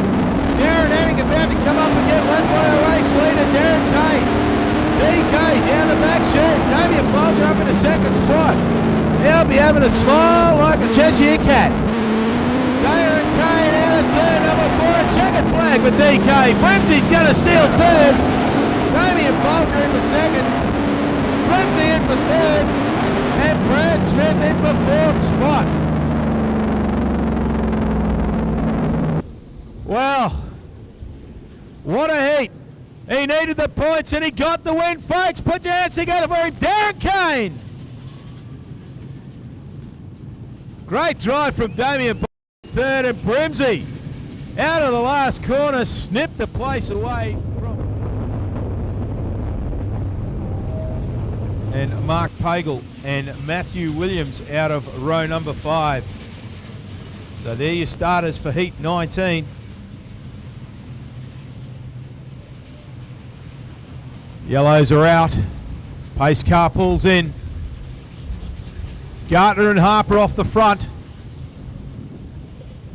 Pagel in row 2 with Dale Christensen. Wayne Randall there with the car of Ronnie Pine. Brett Smith is out of this one. Green, away they go. And Gartner from South Australia slides it down into turn 1. Takes over the race lead. Gary Pagel slides up the inside of Harper. So does Randall. So Harper off the front row finds himself back and forth. Mark Pagel coming forward. Ronnie Pine trying to pick the Auto 1 car up and physically go around Dale Christensen. Down the bar, Christensen into the wall, tags the wall, and Jetson goes around. Wasn't much Bruno Jetson could do about that one. Gartner and Harper. Green, away they go, and I said Harper wasn't going to fall for it this time, and he's gone straight to the race. Oh, Randall and Pagel come together. Find themselves at the back of the pack now. That is not going to be a good thing for those guys. They need. Oh, Randall gets around Bruno Jetson, who had a full quarter there of Ronnie Pine. But out in front it is Jared Harper, Dave Gartner, Dale Christensen, Gary Pagel, I should say. Ron Pine, Wayne Randall, Mark Pagel, and Bruno Jetson. Out of turn number 4 they go. 8 laps left to run. The Tasmanian, Jared Harper, a race. Oh, Ronnie Pine puts the Auto 1 car around. Bruno Jetson goes out in sympathy once again. No joy for the ex-3 times Australian champion Ron Pine. Back to green we go. Harper, a race leader. He started to have him backing up behind him. This time he gets a couple of car lengths down into turn number 1 with 8 laps left to run in heat 19. Jared Harper, a race leader. Dave Gartner there in second spot. Dale Christensen in third. Look at Gartner though, starting to menace the back of the Taswegian as they go down through 1 and 2. Once again, Gary Pagel on and off the gas. You can see the car porpoising in the front as he tries to get as much grip as he can to try and get the drive on Dale Christensen down the back straight. He's got the shock doctor, Wayne Randall, right on his hammer. Mark Pagel there in as well, and Bruno Jetson not letting these guys get away. You can throw a blanket just about over the whole field here at the moment, but Jared Harper doing the job out front. Dave Gartner, he's looked high, he's looked low, he can't get it out. The guys all content to run down on the pole line. Someone's going to have to go up and try and cut a line round high. Gary Pagel there, still in 4th spot. Trying to, Gartner has a look at the inside of Harper. Gartner got some good drive out of turn number 4. But Jared Harper still had half a car length on him going down into 1. The board chassis car there of Dave Gartner. Down the inside. Dale Christensen, here we go, Pagel. Gary Pagel looks around the outside of Dale Christensen now. Back into 4th spot he goes. Wayne Randall still trying to find a way around. Can't do anything about it. Oh, Pagel once again has a look around the outside with 2 to run. That's going to cost him. Wayne Randall makes the most of it. So does Mark Pagel. And Gary Pagel has cost himself 2 spots having a look around the outside of Dale Christensen. White flag, 1 to go for Jared Harper. Dave Gartner in 2nd spot, followed by Dale Christensen. Then it's Wayne Randall, Mark Pagel, Gary Pagel, and Bruno Jetson. Down the back chute for the last time. Wayne Randall has a look on the outside of Christensen. Is that going to cost him? Mark Pagel, Jared Harper gets the race win. Jared Harper, a race winner from Dave Gartner. Dale Christensen in for 3rd spot ahead of Mark Pagel. That move of Wayne Randall's cost him a spot there. He finishing behind Mark Pagel. Gary.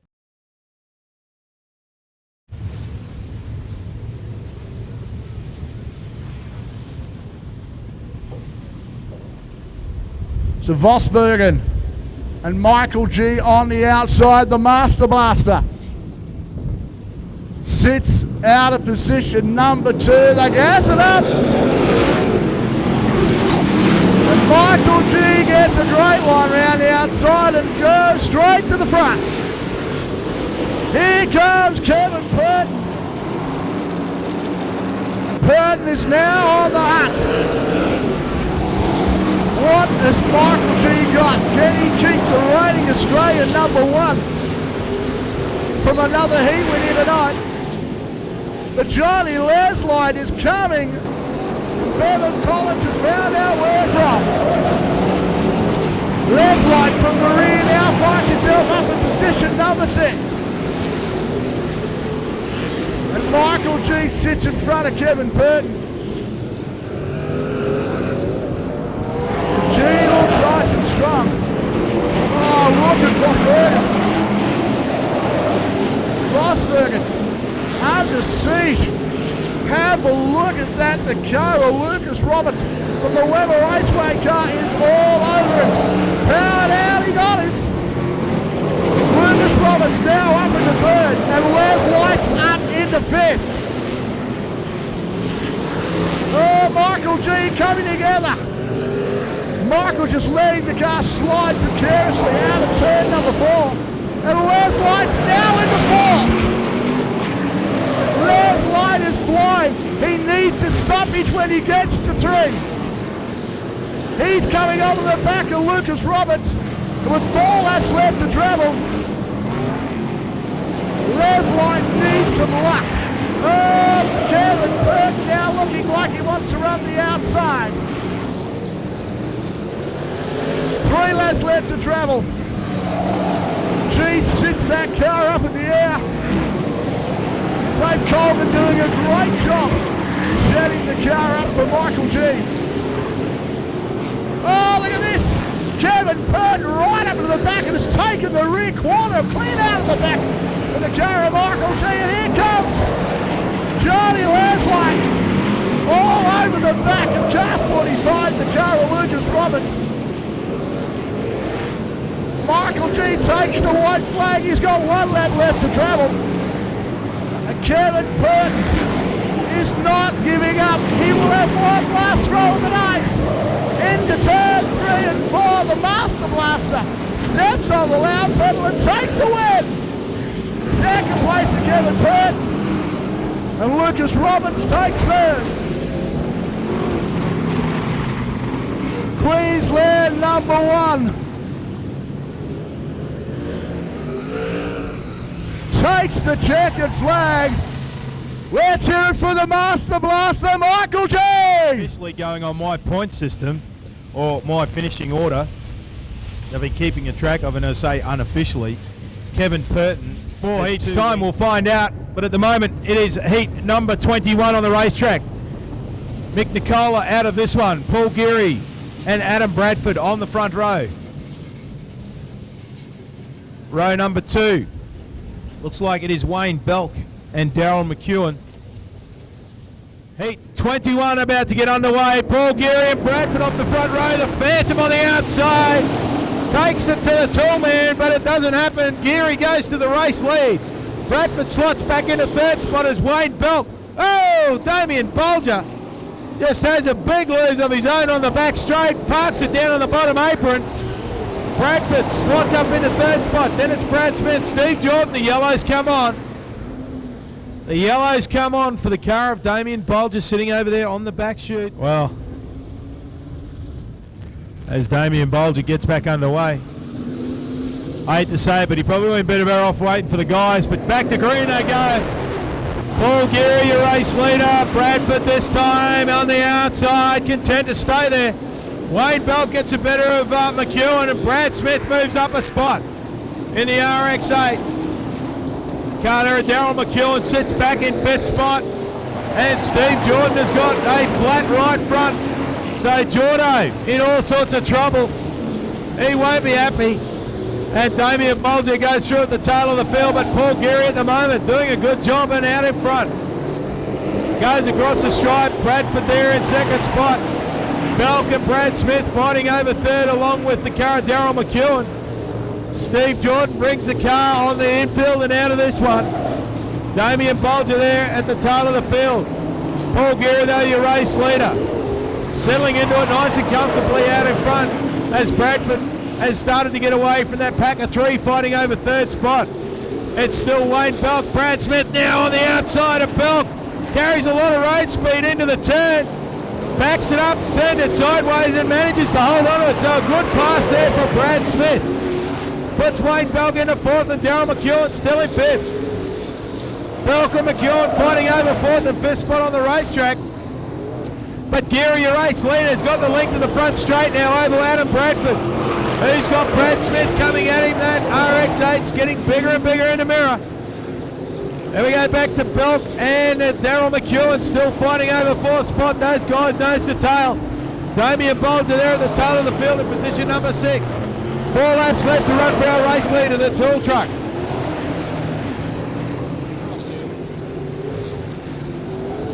Paul Geary out of turn number 4 he comes. Bradford, he has now got Brad Smith right on his tail. There is the car of Wayne Belk and Daryl McHugh as Bugler goes through. Geary though nice and comfortable out in front. He can afford to back off just a touch. Oh, Smith, he's going to try the same thing on Bradford. Has a look around the outside and slides her up to the boards, and Bradford wasn't going to have anything of it. He was going to take him as high as he could. This time he tries the same thing down in turn number 3. White flag, 1 to go for Paul Geary, your race leader. Brad Smith holds a lot of road speed going into turn 1 and 2, but Bradford still your race leader. But out of turn 4 he comes, a tool truck.com race car of Paul Geary, your race winner. Adam Bradford is going to hang on for 2nd spot. Ahead of Brad Smith in 3rd, Daryl McHugh. Look out, Bradford. Celebratory loop over there for Adam Bradford in 2nd spot. Brad Smith in for 3rd, ahead of Daryl McHugh from Wayne Belk. You're not wrong, out of row 2, Desi Corner. This so is John McGeorge, Johnny Rocket, and Wes Hose, who has really showed some great car speed, is out of this as well. Barklemore off the front row, Paddy Ward beside him, Brett Hignett. We go back to Darren Kane, David Nichols, Steve Van Zyl and Desi Corn, John McGeorge and Wes Hose. 9 to do a total of 10. As the lights go out and the battle starts. DK Darren Kane out of position number 4. Gas it up, Barklemore. On the outside, Darren Kane tries to come down. It's on. Zagorsky slides out on the inside, but it is the car. Paddy Ward out front. DK's got some work to do. He's got Desi Corn behind him. And John McGeorge has got Wes Hose, who just rode straight around the outside. Darren Kane trying to find a way on the inside. Well, that's the car of David Nichols. Nichols, he makes the mistake and Kane slides up.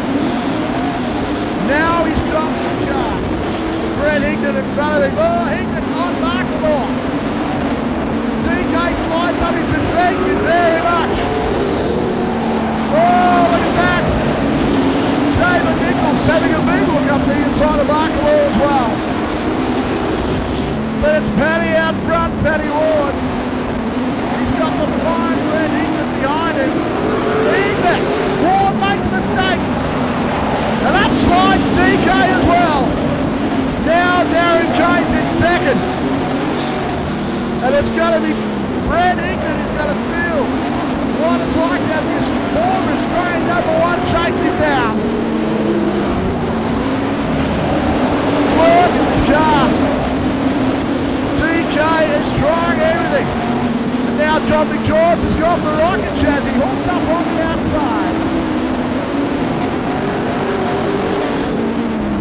Darren Kane has got David Nichols behind him as well, and Nichols has got that car motivation. The lap starting to count down, in fact 3 left to go. Can Darren force an error by Brett Hignett? Hignett's got the car well positioned on track. And Nichols is waiting for the mistake as well. the gas, turns the tyre, stands that car up in the air. With 2 laps remaining. Tries to get some drive on the pole line. Oh, Nichols is coming as well. He's right up to the rear bumper of the car at Darren Kane. And it's Hickman out front. Brad Hickman has got 1 lap left to travel. TK's looking for a miracle. Hickman's got to make a mistake. But that's not what he's going to do, Brady. Hickman takes the win. Darren Kane in for second. And David Nichols in for third. Well, give him a big round of applause. Car 75, Brad Hickman takes a win. In the Parker Stores NZ Hose Doctor car out of row 2. Robert Carrick in the Blacks Toyota car 71 of Shane Lau out of 3. Wayne Brims on his lonesome in position 7 on row number 4. The lights are out.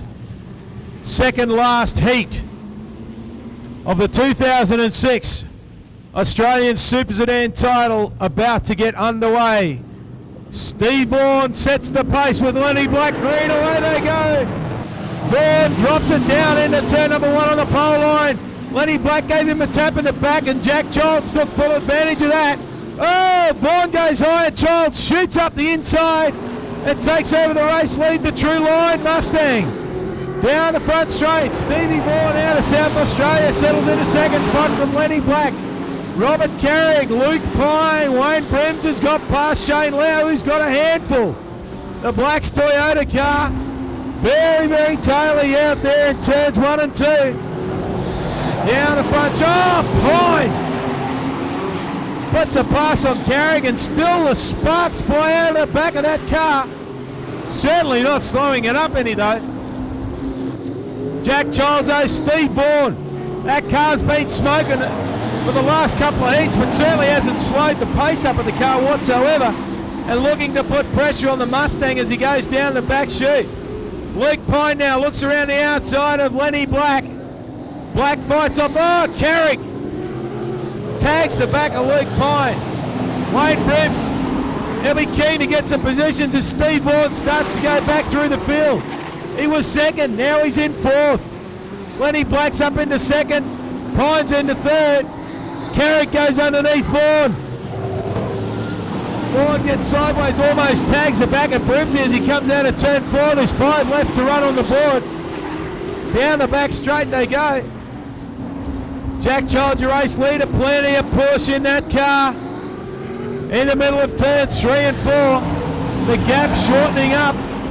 Brimsey tapping on the rear quarter of Carrick, letting him know that he wants past.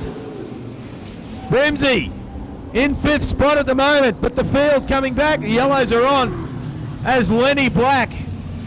Shane Lau. Thinking of Black's Toyota there.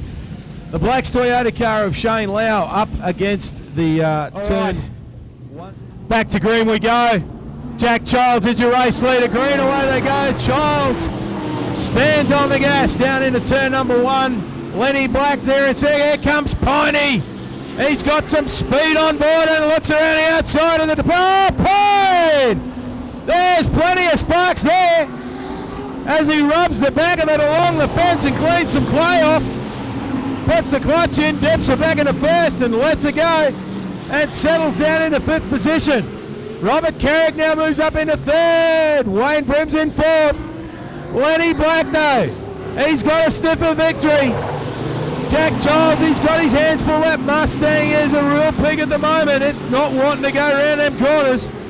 Having said that though, he gets about a car length on Lenny Black that time. But Childs loses a lot of ground in turn 4. Here comes Lenny Black. Big lots of wheel spin. Brimsey has a look up the inside of Carrick. Has to back out of it. Pine, he's not going to make it up. Last time through 3 and 4. Jack Childs, is he going to get the push? Lenny Black has a look and Childs is going to take victory. The True Line Mustang sees the checkered flag. 2nd will go to Lenny Black. 3rd to Robert Carrick. Brimsey in for 4th. And Luke Pine finishing 5th in the Parker Stores NZ car. Steve Vaughan, unfortunately, a DNF along with Shane Lau. Jamie McHugh, Tim O'Shea, Corey Gay, Lee Williams, Bogorski. Tell you what, that is one hell of a top 6 in this heat. The final 10 laps of heats. 24 heats in one night. The spectators need a round of applause, the drivers need a round of applause, and so do the officials. We've got B-mains, A-mains and presentations to come. What a night, we've crammed it all into one for you. As the green gets ready to fall, as Nicola and McHugh off the front row. Oh, Pete Nicola goes straight at McHugh, straight down on the inside. Yellow lights are on. No one liked the start, except Jamie McHugh. Waiting for the start, McHugh and Nicola in the front row. Once again, a better start. Jamie McHugh does read the start better this time. Corey Gay on the outside, gets caught up high, tags the wall. And now he's got problems. Oh no, Williams. Big time into the wall.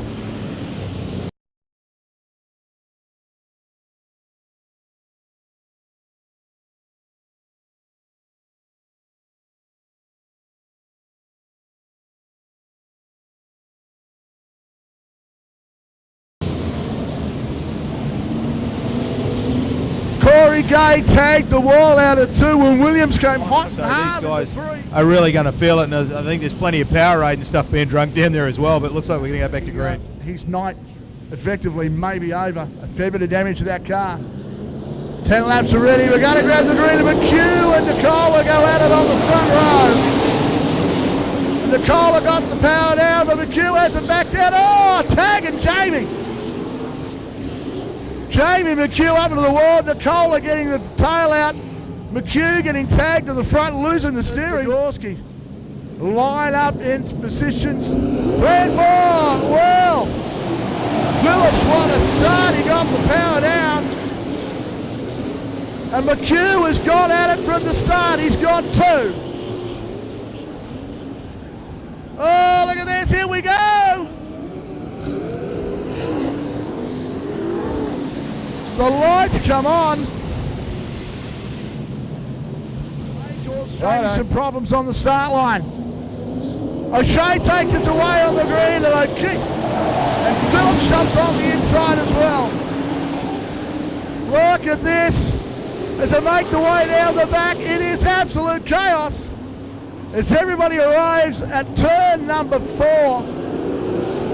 McHugh and Nicola go at it down the back. Ray Lane sits on the outside there, the car's still running well. And McHugh tries to fight his way through. Tim O'Shea out front gets the car airborne out of 4. Ray Lane trying to find his place on the track as McHugh goes round the outside. Oh, Phillips gets it wide. Brims comes down. And it's on for young and old Bogorski, trying to find a way around Gay. With the snow line there, and now the micro man is coming. McHugh is on the inside, he's got another one. Bogorski goes on the outside of Gay. Brims is down on the inside of Bogorski. And Ian Brims, oh, contact, around we go.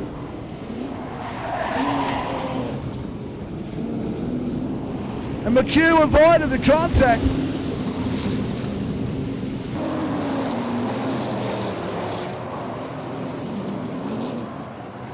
But this may very well, with 6 laps to go, help the plight of Jamie McHugh in gaining some more very valuable points, Trevor. And Ian Brims, oh, contact, around we go. Yeah, it may do, Wes, but let's just hope, like, you give that thing of Corey's a fairly good smack in the front with that right rear, and let's just hope it hasn't knocked anything out in the back just a little too much. 5 laps to travel, and Tim O'Shea leads him away. Phillips goes straight down the outside. McHugh goes to the high line. Oh, Tim O'Shea and Gay come together down the back. O'Shea not out of this, and neither is Gay. Oh, he washes up a bit high. And Brimsey down on the inside as well. Oh, Nicola has torn the left-hand rear out of the car. And Jamie McHugh's got a very, very quick car, Jeff Phillips, riding on the inside. Ray Lane still fighting that left. And Phillips has gone past McHugh, but not for long. Jamie back down on the inside. But it's Corey Gay now with Ian Brims chasing him down. And Jamie McHugh, can he get himself further forward to the points? There's Corey Gay going to have a great run to the flag. Brimsey's going to have something to say about it. So is O'Shea. But Gay will take the last white flag for tonight in our heat racing. He has got 2 more corners left to travel, Ian Brims. He's trying everything he possibly can. But Corey Gay will take the win. Brimsey in for second, O'Shea in for third. Well, I tell you. Tail of the field. They closed the pit gate, now they've just reopened it again to let somebody else out. Looks like it's Wayne Belk in car number 32. So Belk getting a start in the B main, courtesy of the absence of Lee Williams and Gary Pagel. The Dodge Avenger out of Victoria will take up position 18. Well, let's hope we see the yellow go out this time around. We do. 20 laps on the board for the B main. Who will go through to the A? Dale Christian and John McGeorge off the front with Bruno Jetson and Bevan Collins out of 2. 18 cars about to go. Green, away we go. McGeorge slammed it straight down in front of the car of Dale Christensen. Bruno Jetson there in 3rd spot. Bevan Collins there in 4th as they go down the back straight. Jack Childs on the inside of the car. Oh, look out. They're all getting crossed up and tagged as they come out of turn 4, but Bill Miller settles into 5th spot. Jack Childs in 6th. Then we go back to Jeff Phillips. Then it's the car there. The 65 car of Damien Bugler out of Cairns. Paul Geary back in the field there with Dave Gartner, so he's made up a spot or 2. There's Robert Carrick. Brad Smith trying to find a way through the field. And we go back to Jeff O'Keefe, but out in front it is John McGeorge. Doing a great job of it too, John McGeorge. Through turns 3 and 4. Right down on the pole line. Trying to make the shortest way around this racetrack he can. Dale Christensen still there in 2nd spot. Then it's Jetson from the car of Bevan Collins. Bill Miller there in 5th, still from Jack Childs. Jeff Phillips has come up a spot. He's got past Damien Bugler. Paul Geary's got round Robert Carrick. Brad Smith, the mover in the field at the moment, he's gone around Dave Gartner. And Adam Bradford down the back there. Further behind, it's Jeff O'Keefe. Looks like Pogorski. There's Ray Lane. Oh, look out, we've lost Brad Smith. So the Tasmanian has looped the car coming out of turn number 4. It was coming through the field as well. Bevan Collins. Back to green we go, and McGeorge puts the gas on the loud pedal. This time Dale Christian though sticking with McGeorge as they go down the back chute for the first time. Bruno Jetson still there in 3rd spot. Bevan Collins has got the car of Bill Miller all over the back of him. Jack Childs goes through, Jeff Phillips, Damien Bugler, Paul Geary coming up through the field, Robert Carrick, Dave Gartner Jeff O'Keefe trying to work out who that is a bit further back in the field. That's Steve Van Zeelen, Legorski, Ray Lane, and the 32 car there of Wayne Belk at the tail of the field. Out of turn number 4 he comes. John McGeorge is your race leader with 11 laps left to run. Dale Christensen in second spot. These two guys clearing out from the third place car, Bruno Jensen. Bevan Collins has got Bill Miller all over the back of him. The Blair Athol Autos car has a look up the inside of Collins, but can't get the pass affected. Jack Giles sits there in sixth spot. Phillips, Geary having a look around the outside of Bugler, but Carrick coming back up the inside of the tool truck car as they go down the back straight. Looks like Dave Gartner's called it a night. Down on the infield for the South Australian and out of the B. Bradford goes through. Pogorski on the outside of Van Zeelen. Ray Lane now has gone back to the tail of the field. John McGeorge goes through. He's got the length of the front straight roughly of race lead over Dale Christensen. Bruno Jensen still there in third spot from the car of Bevan Collins. Oh, Bill Miller up the inside of Collins and forces the issue and takes over fourth. So Miller on the bump spot. The final transfer into the A is now in Bill Miller's hands. In position 4, Collins has gone back. Jack Childs, Jeff Phillips has got Paul Geary looking around the outside. Paul Geary with 6 laps left to run, now race leader. John McGeorge comes out of turn 4.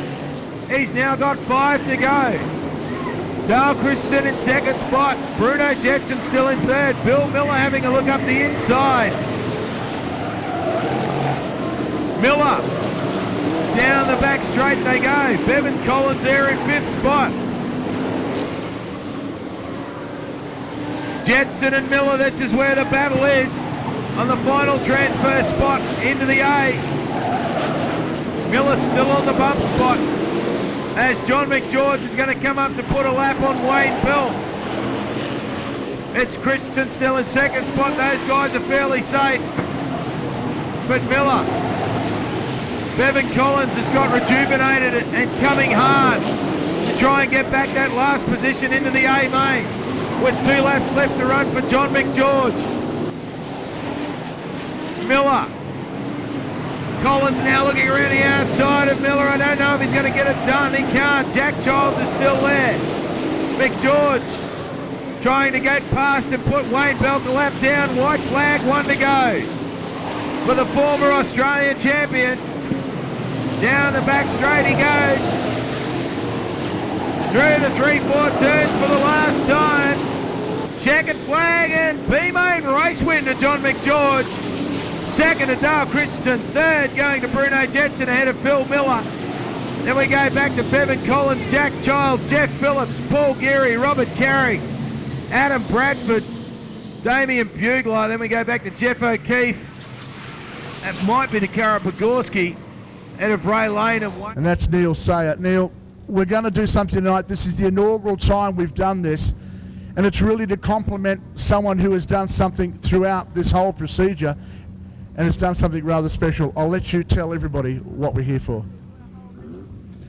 Well, ladies and gentlemen, we're here to honour the life of Grenville Anderson. Grenville was a peer in the ranks of Super Sedan. His feats have been unsurpassed by no other competitor at this point in time. He has won 4 Australian titles and come second in 2, which is is no, as I said before, there's no feat that's been surpassed at this point in time. The award is put forward by the Speedway Sedans Australia to honour to make the person who has been the best and fairest during the whole course of this meeting is the dutiful winner of this title, of this award. The award is a thing that they will keep in their possession, and it's not forever and ever, and it is an award that is awarded every year. I don't want to go on because we've got a whole meeting to go and it's rather late. So without further ado, I'd like to announce this year's winner, and that winner is Michael G from Queensland. And to present the award, I'd like to have Sue Anderson, the widow of Grenville, to present that trophy. First of all, I'd like to thank the ASCF tonight for honouring and recognising Grenville's contribution to Speedway, and it's with much pleasure that I present this award tonight to Michael, and I hope he, and I know that you will appreciate it. It has been a tough decision for the judges tonight because it's been a huge field. I have not seen a field of super sedans like this for a long, long time, and it couldn't have been an easy job for them to make their decision. To have chosen this man tonight, he must have stood out in a special way. He has not only driven well on the track, he has presented a beautiful presented car, and he has stood out as a man in the pits also. So Michael, congratulations. It gives me great pleasure to give you this award tonight.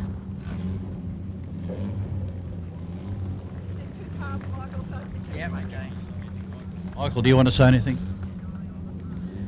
Look, at this stage, I'd just like to take the opportunity to thank the ASCF and also Sue for this. I'm speechless. I wouldn't have thought at the start of the weekend that this would be something what we were in the running for, but we try to be as professional as we are, and as did Grenville, and I don't think in our day there will be anyone that will even get anywhere near the results he has, but to receive this is great. Thanks. Thank you.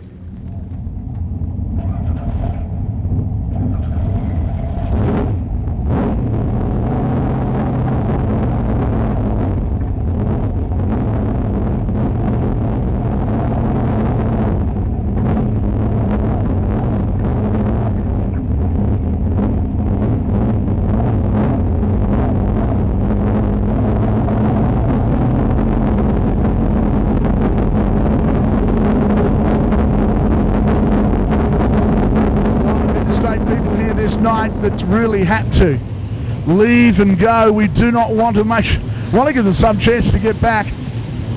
So we called the juniors off to bring this race right forward.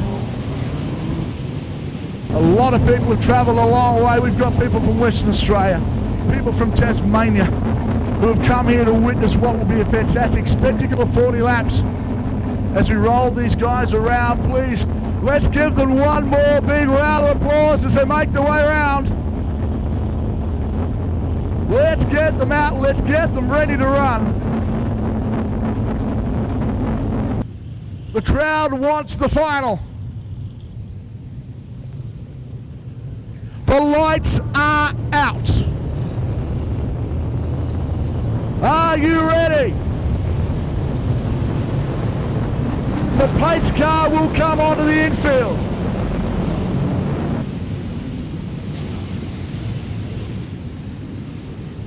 On the front row, Michael G and Kevin Burton get ready to make history. The 2006 Super Sedan Championship is about to be underway as we take the green.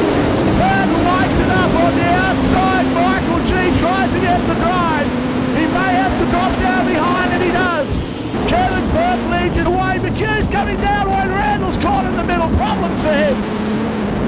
Now the field comes through. McHugh's falling back. And it's the car, believe it or not, of Lucas Roberts, who finds himself up on the inside of Jamie McHugh. Kevin Burke leads him away. Michael G in second. Third is Charlie Leslite, and it's immediately the Master Blasters looking to the top end of the track to make a pass. Now look at this, Charlie Leslite sits back in third. Ian Brims patiently waits, and McHugh tries to make his presence felt early.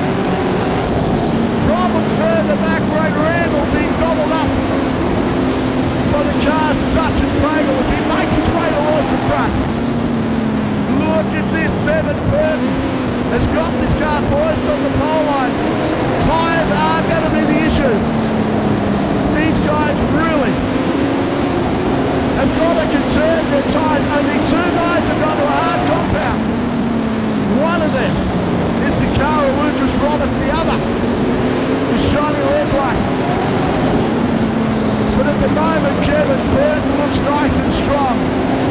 It's the car of Michael G that's doing the chasing, and Leslite sits back waiting for his opportunity. Ian Brims has really been the quiet achiever. He has done what he's needed to, and Lucas Roberts is coming over. Oh, Wayne Brims slides up on the inside of Jamie McHugh as he tries to make his presence felt. 34 laps remaining. We've completed 6. As these guys get ready, they are rocketing towards the checkered flag. The times are coming down. Burton now, within 7 laps, can see like he is going to start lapping. The car's running at the rear of the field. He can see position 20 in front of him. So how's he going to play the traffic? Oh, look at this. Brims and McHugh going at it down the back. Wayne Brims and Jamie McHugh go side by side in turns 3 and 4. And Leslite finds himself in position number 3 with a great view of the racetrack ahead of him. They come up to car 78, the car of Bill Miller. Miller will be aware very shortly when they get within 2 or 3 car lengths, they'll show him a passing flag. But look at him rocking up behind. DK Darren Kane's coming. So is car 25. I tell you what, you can never ever discount these guys running at the back. Unbelievable is the pace these guys are running at. And it's great to see these guys running so hard. Out front, the race leader finds himself up on the inside of Bill Miller. The first car passed in this lap traffic, and all cars, Miller sits high, lets the whole group slide through underneath. As they now make their way through with 27 laps remaining. Brim slides through, so does the car of Lucas Roberts. And Roberts is starting to look strong. Leslite wants to get on with this, looking to find a line underneath the car, and does so right underneath Michael G. Catches Michael G a little bit off guard and now slides up in the first place. The heat is on, and now Johnny Leslite applies the blowtorch. 25 laps remaining.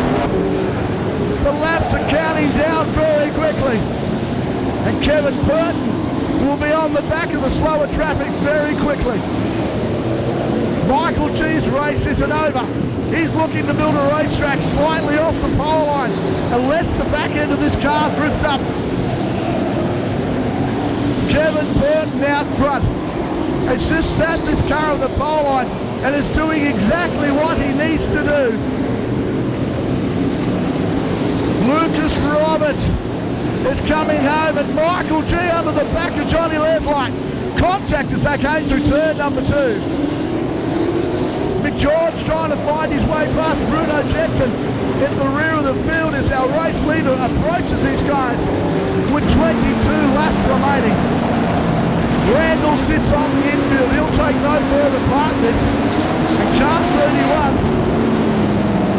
Then, of course, the car of David Nichols is up on the board trying to keep out of harm's way. So far, no stoppages. 21 laps remaining. We're nearly at the halfway point as our race leader comes onto the back at position 16 and 17. Half race distance. And Bevan Burton, that car looks and sounds great out front. And Leslite starts to apply the blowtorch at the rear. Now, less than half the race left to travel. And Bevan Burton out front has got this car in a string. He's doing exactly what he needs to do. Leslite anticipating what's going to happen. Leslite setting him up to run down the outside. Johnny Leslite makes his move. Leslite drifts up, shows his hand. Man, Brims is in this as well. Brims, he's come from nowhere, finds himself on the inside of Michael G. And now Brims is up in the third place. Kevin Burton on the outside of lap traffic. Leslite saying, you make a mistake and I'm going to make you pay. Oh, Johnny Leslite caught in the traffic. Couldn't make the move. Kevin Burton on the outside. Kevin Burton reading the traffic well. Leslite slides up. He can't take the car up there. Burton sits in the middle of the traffic. On the outside, Leslite still trying to find his way through. Leslite once again goes to the high side, trying to find a way around. In fact, it looks like he is trying to find a way around car 13, or in fact 15, Tim Watts. Burton caught in the middle, he's caught behind Bruno Jetson and John McGeorge in their own private battle. As Leslite goes round the outside, McGeorge has got up high, bit of contact over the back. As now McGeorge clearly gets out of the way, and our race leaders move their way to the back. We have not had a stoppage, we have 13 laps left to run. And Kevin Burton finds himself on the pole line with passing room left and right, but now he's got to contend with guys in their own private battles. The traffic is going to play a part in this. Leslite will be sitting behind waiting for the mistake. And have a look at this, Michael G on the outside. Lucas Roberts comes down, he washed up, and now Michael G has to hang on. Burton looking for lines, and McGeorge drives down the inside. John McGeorge hits the lead. John McGeorge now dives right down the inside with now 10 laps left to travel. John McGeorge finally realising the dream. He's in front of Kevin Burton and slapping the traffic as he goes to the outside of Bruno Jensen. Kevin Burton straight back on the inside. Now still trying to find a way around, 9 laps left to travel. Have a look at this, Ian Brims is in third place. He has come from nowhere this weekend and just quietly achieved the impossible. But Leslite's starting to get frustrated. 8 laps left to travel. John Leslite looking to find a way past Bruno Jetson. But and Kevin Burton goes right down the outside, trying to make it stick. Him and Leslite side by side, and Bruno. Oh, Tim O'Shea up on the boards. Unbelievable. The first stoppage at tonight's event. His time in the spotlight as we take the green. 7 laps left to run. And Harper gets caught up under the back of Lucas Roberts. But out front, Kevin Burton has put the pedal down. And Johnny Leslite's got to do the chasing. 6 laps remaining. Burton looks like he's got a package and he can run away from these guys. Kevin Burton comes through the middle of turn 3 and 4 with 5 laps left to travel. Brimsey washes up, in comes Lucas Roberts. So now the top 3, Burton, Johnny Leslite and Lucas Roberts make their way around. 4 laps left to travel. And Brimsey tries to find a way back onto the podium. Kevin Burton has opened that gap on John Leslite, and John Leslite at this stage has got no answer. The reigning Australian champion, Tassie number 1, with 3 laps left to travel, is flying. They are really trying to put this together.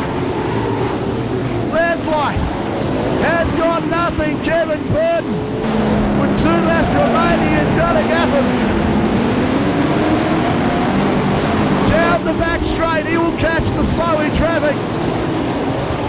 He now has 1 lap left to travel. He is on the home stretch. He has done it hard all weekend. He started from pole.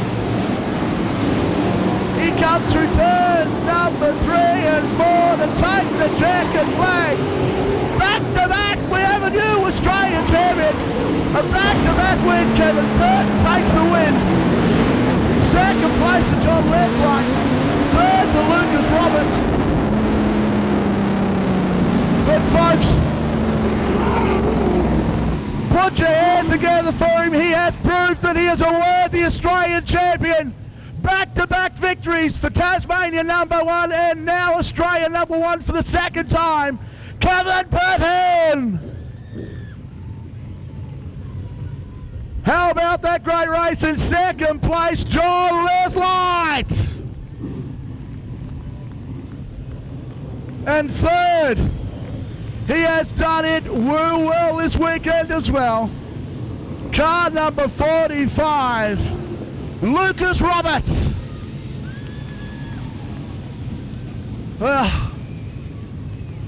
Unbelievable. You'd have thought John Leslite had something left, Tread, but just when it counted, Burton put the pedal down and he was gone.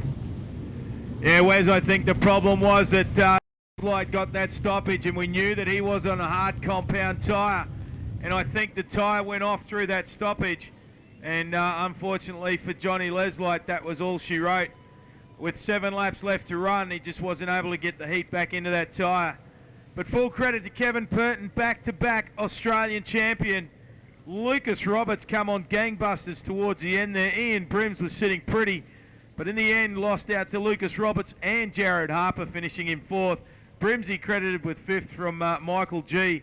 Wayne Brims, Darren Kane, Mark Pagel and Brett Hignett rounded out the top 10.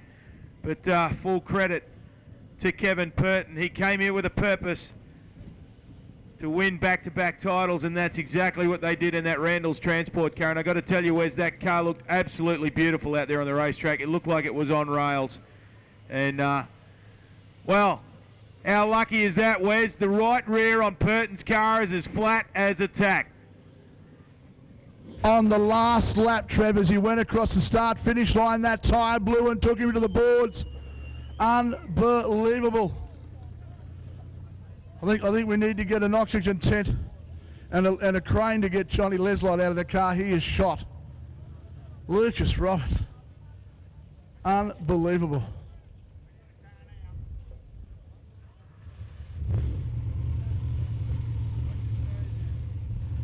Well, we get our camera's ready to go. What a worthy champion. He's had his detractors, but he's definitely done the right thing here this weekend, and he has proven the fact that he's a very worthy Australian champion. Well done.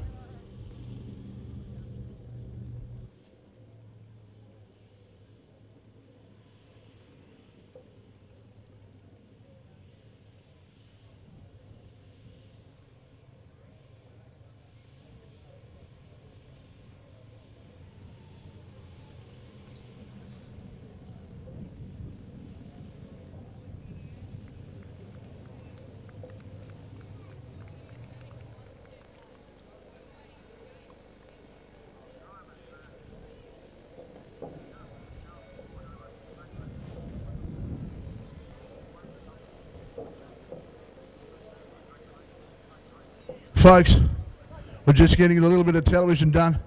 Jeez, it's a long time. John Leslite's had a great weekend. He's smiling.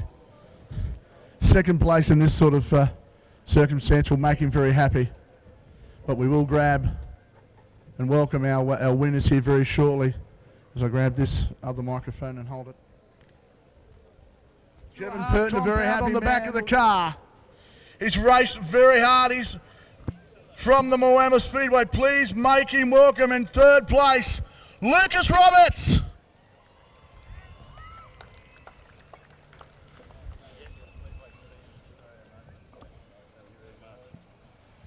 I'll put your sash on here, Luke. Mate, I tell you what, great effort this weekend. It really was a hard-fought race. 33 laps without a stoppage. Coming into traffic, you were just reading it so well. The gamble on the tyres seemed to pay off. Yeah, well, thanks to Ronnie Bergmeyer out there. He brought his race truck up with his car inside to take to Danny Smith's on the way home, and he had a few spare hard tyres in that thing, so he sort of donated a tyre on a rim and everything.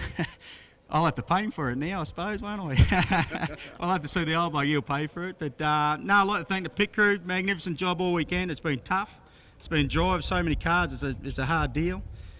Mum and Dad up the back for all the sponsorship. My wife Julie, all my kids at home, everyone that helps us. 2 more spots next year, and we could be like Kev. It'd be magnificent. No, and thank you for the Raceway here. I reckon it's a good track. Makes you think about it. Makes the guys set their cars up a lot better. So, it's just not with a foot on flat out all the time. You actually got to drive it. So, I reckon they're great tracks. Folks, a very worthy third place. Put your hands together for him, Lucas Roberts. Lucas, come and grab yourself. Come up here on the podium. Come and stand right there.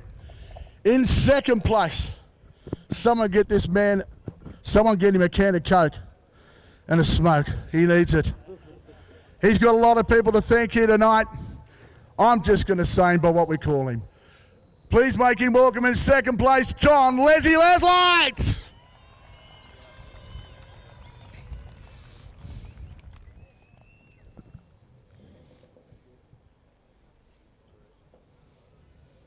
Come across here.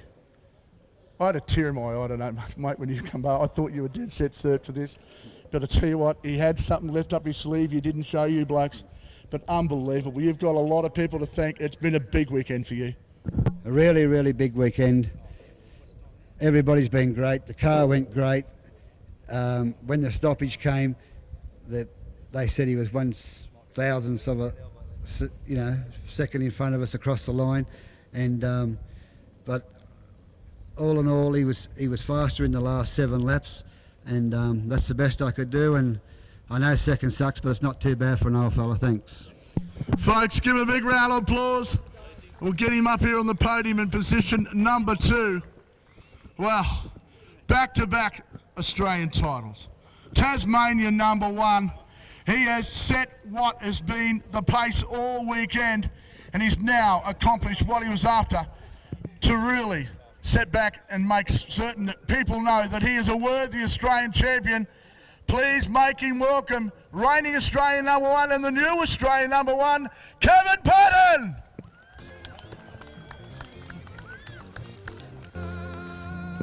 Mate, do you reckon that might just shut him up? No, probably not. We can just hope it does. Crikey. This is just so sweet. After last year's deal, we felt we had something that wasn't finished, and I hope this puts a finish to it and puts a lot of people, the critics, quieten them, won't shut them up, we'll quieten them. Mate, that was a fantastic effort. When the stoppage came and you got back in front of Leslite, 1/1000th of a second is what was between him staying in front of you on that start line, 1/1000th of a second. Mate, you had something left. John said I had nothing. He said I couldn't chase the last 7 laps. He said he was gone. Mate, tremendous effort. You've really done well this weekend. The crew have really been an integral part of the victory. Without a doubt. Like, my crew, all of them are volunteers. Like, we're not a big dollar show by any means, and all the crew's volunteers, and they work hard. And, mate, this win is much theirs. But there's one guy out there, or 2 guys out there on that bank or 3, sorry. This win and all the wins too. John Randall does an amazing amount for me. Danny Smith from Rocket Race Cars just builds just the best race car in the country, and mate, I don't know if anyone can doubt that. And Troy Russell from Melbourne Performance Centre. He builds me engines.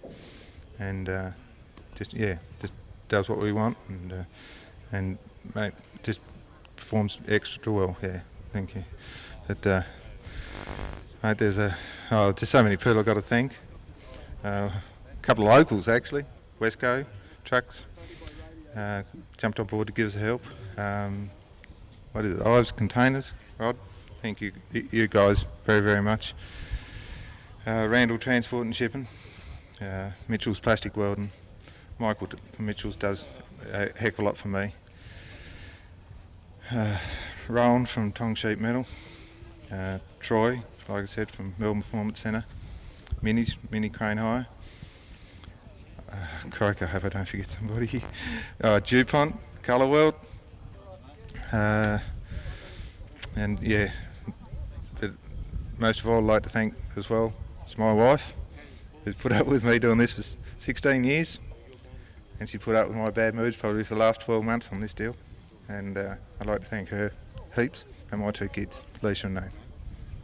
Folks, let's hear it for him, a very worthy champion. Please put your hands together for him, Australia #1, Kevin Purton!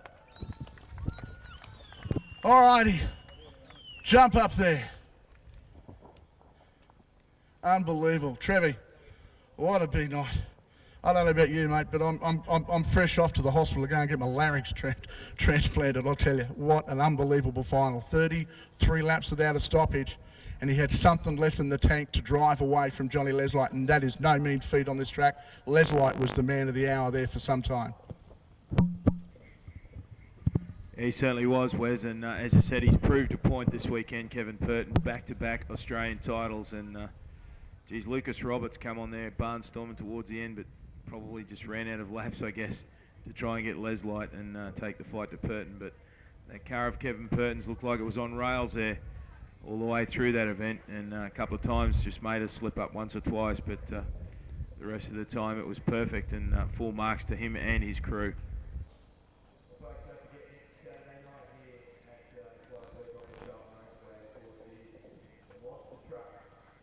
Special with 4 big monster trucks here next Saturday night, along with 31 sprint cars.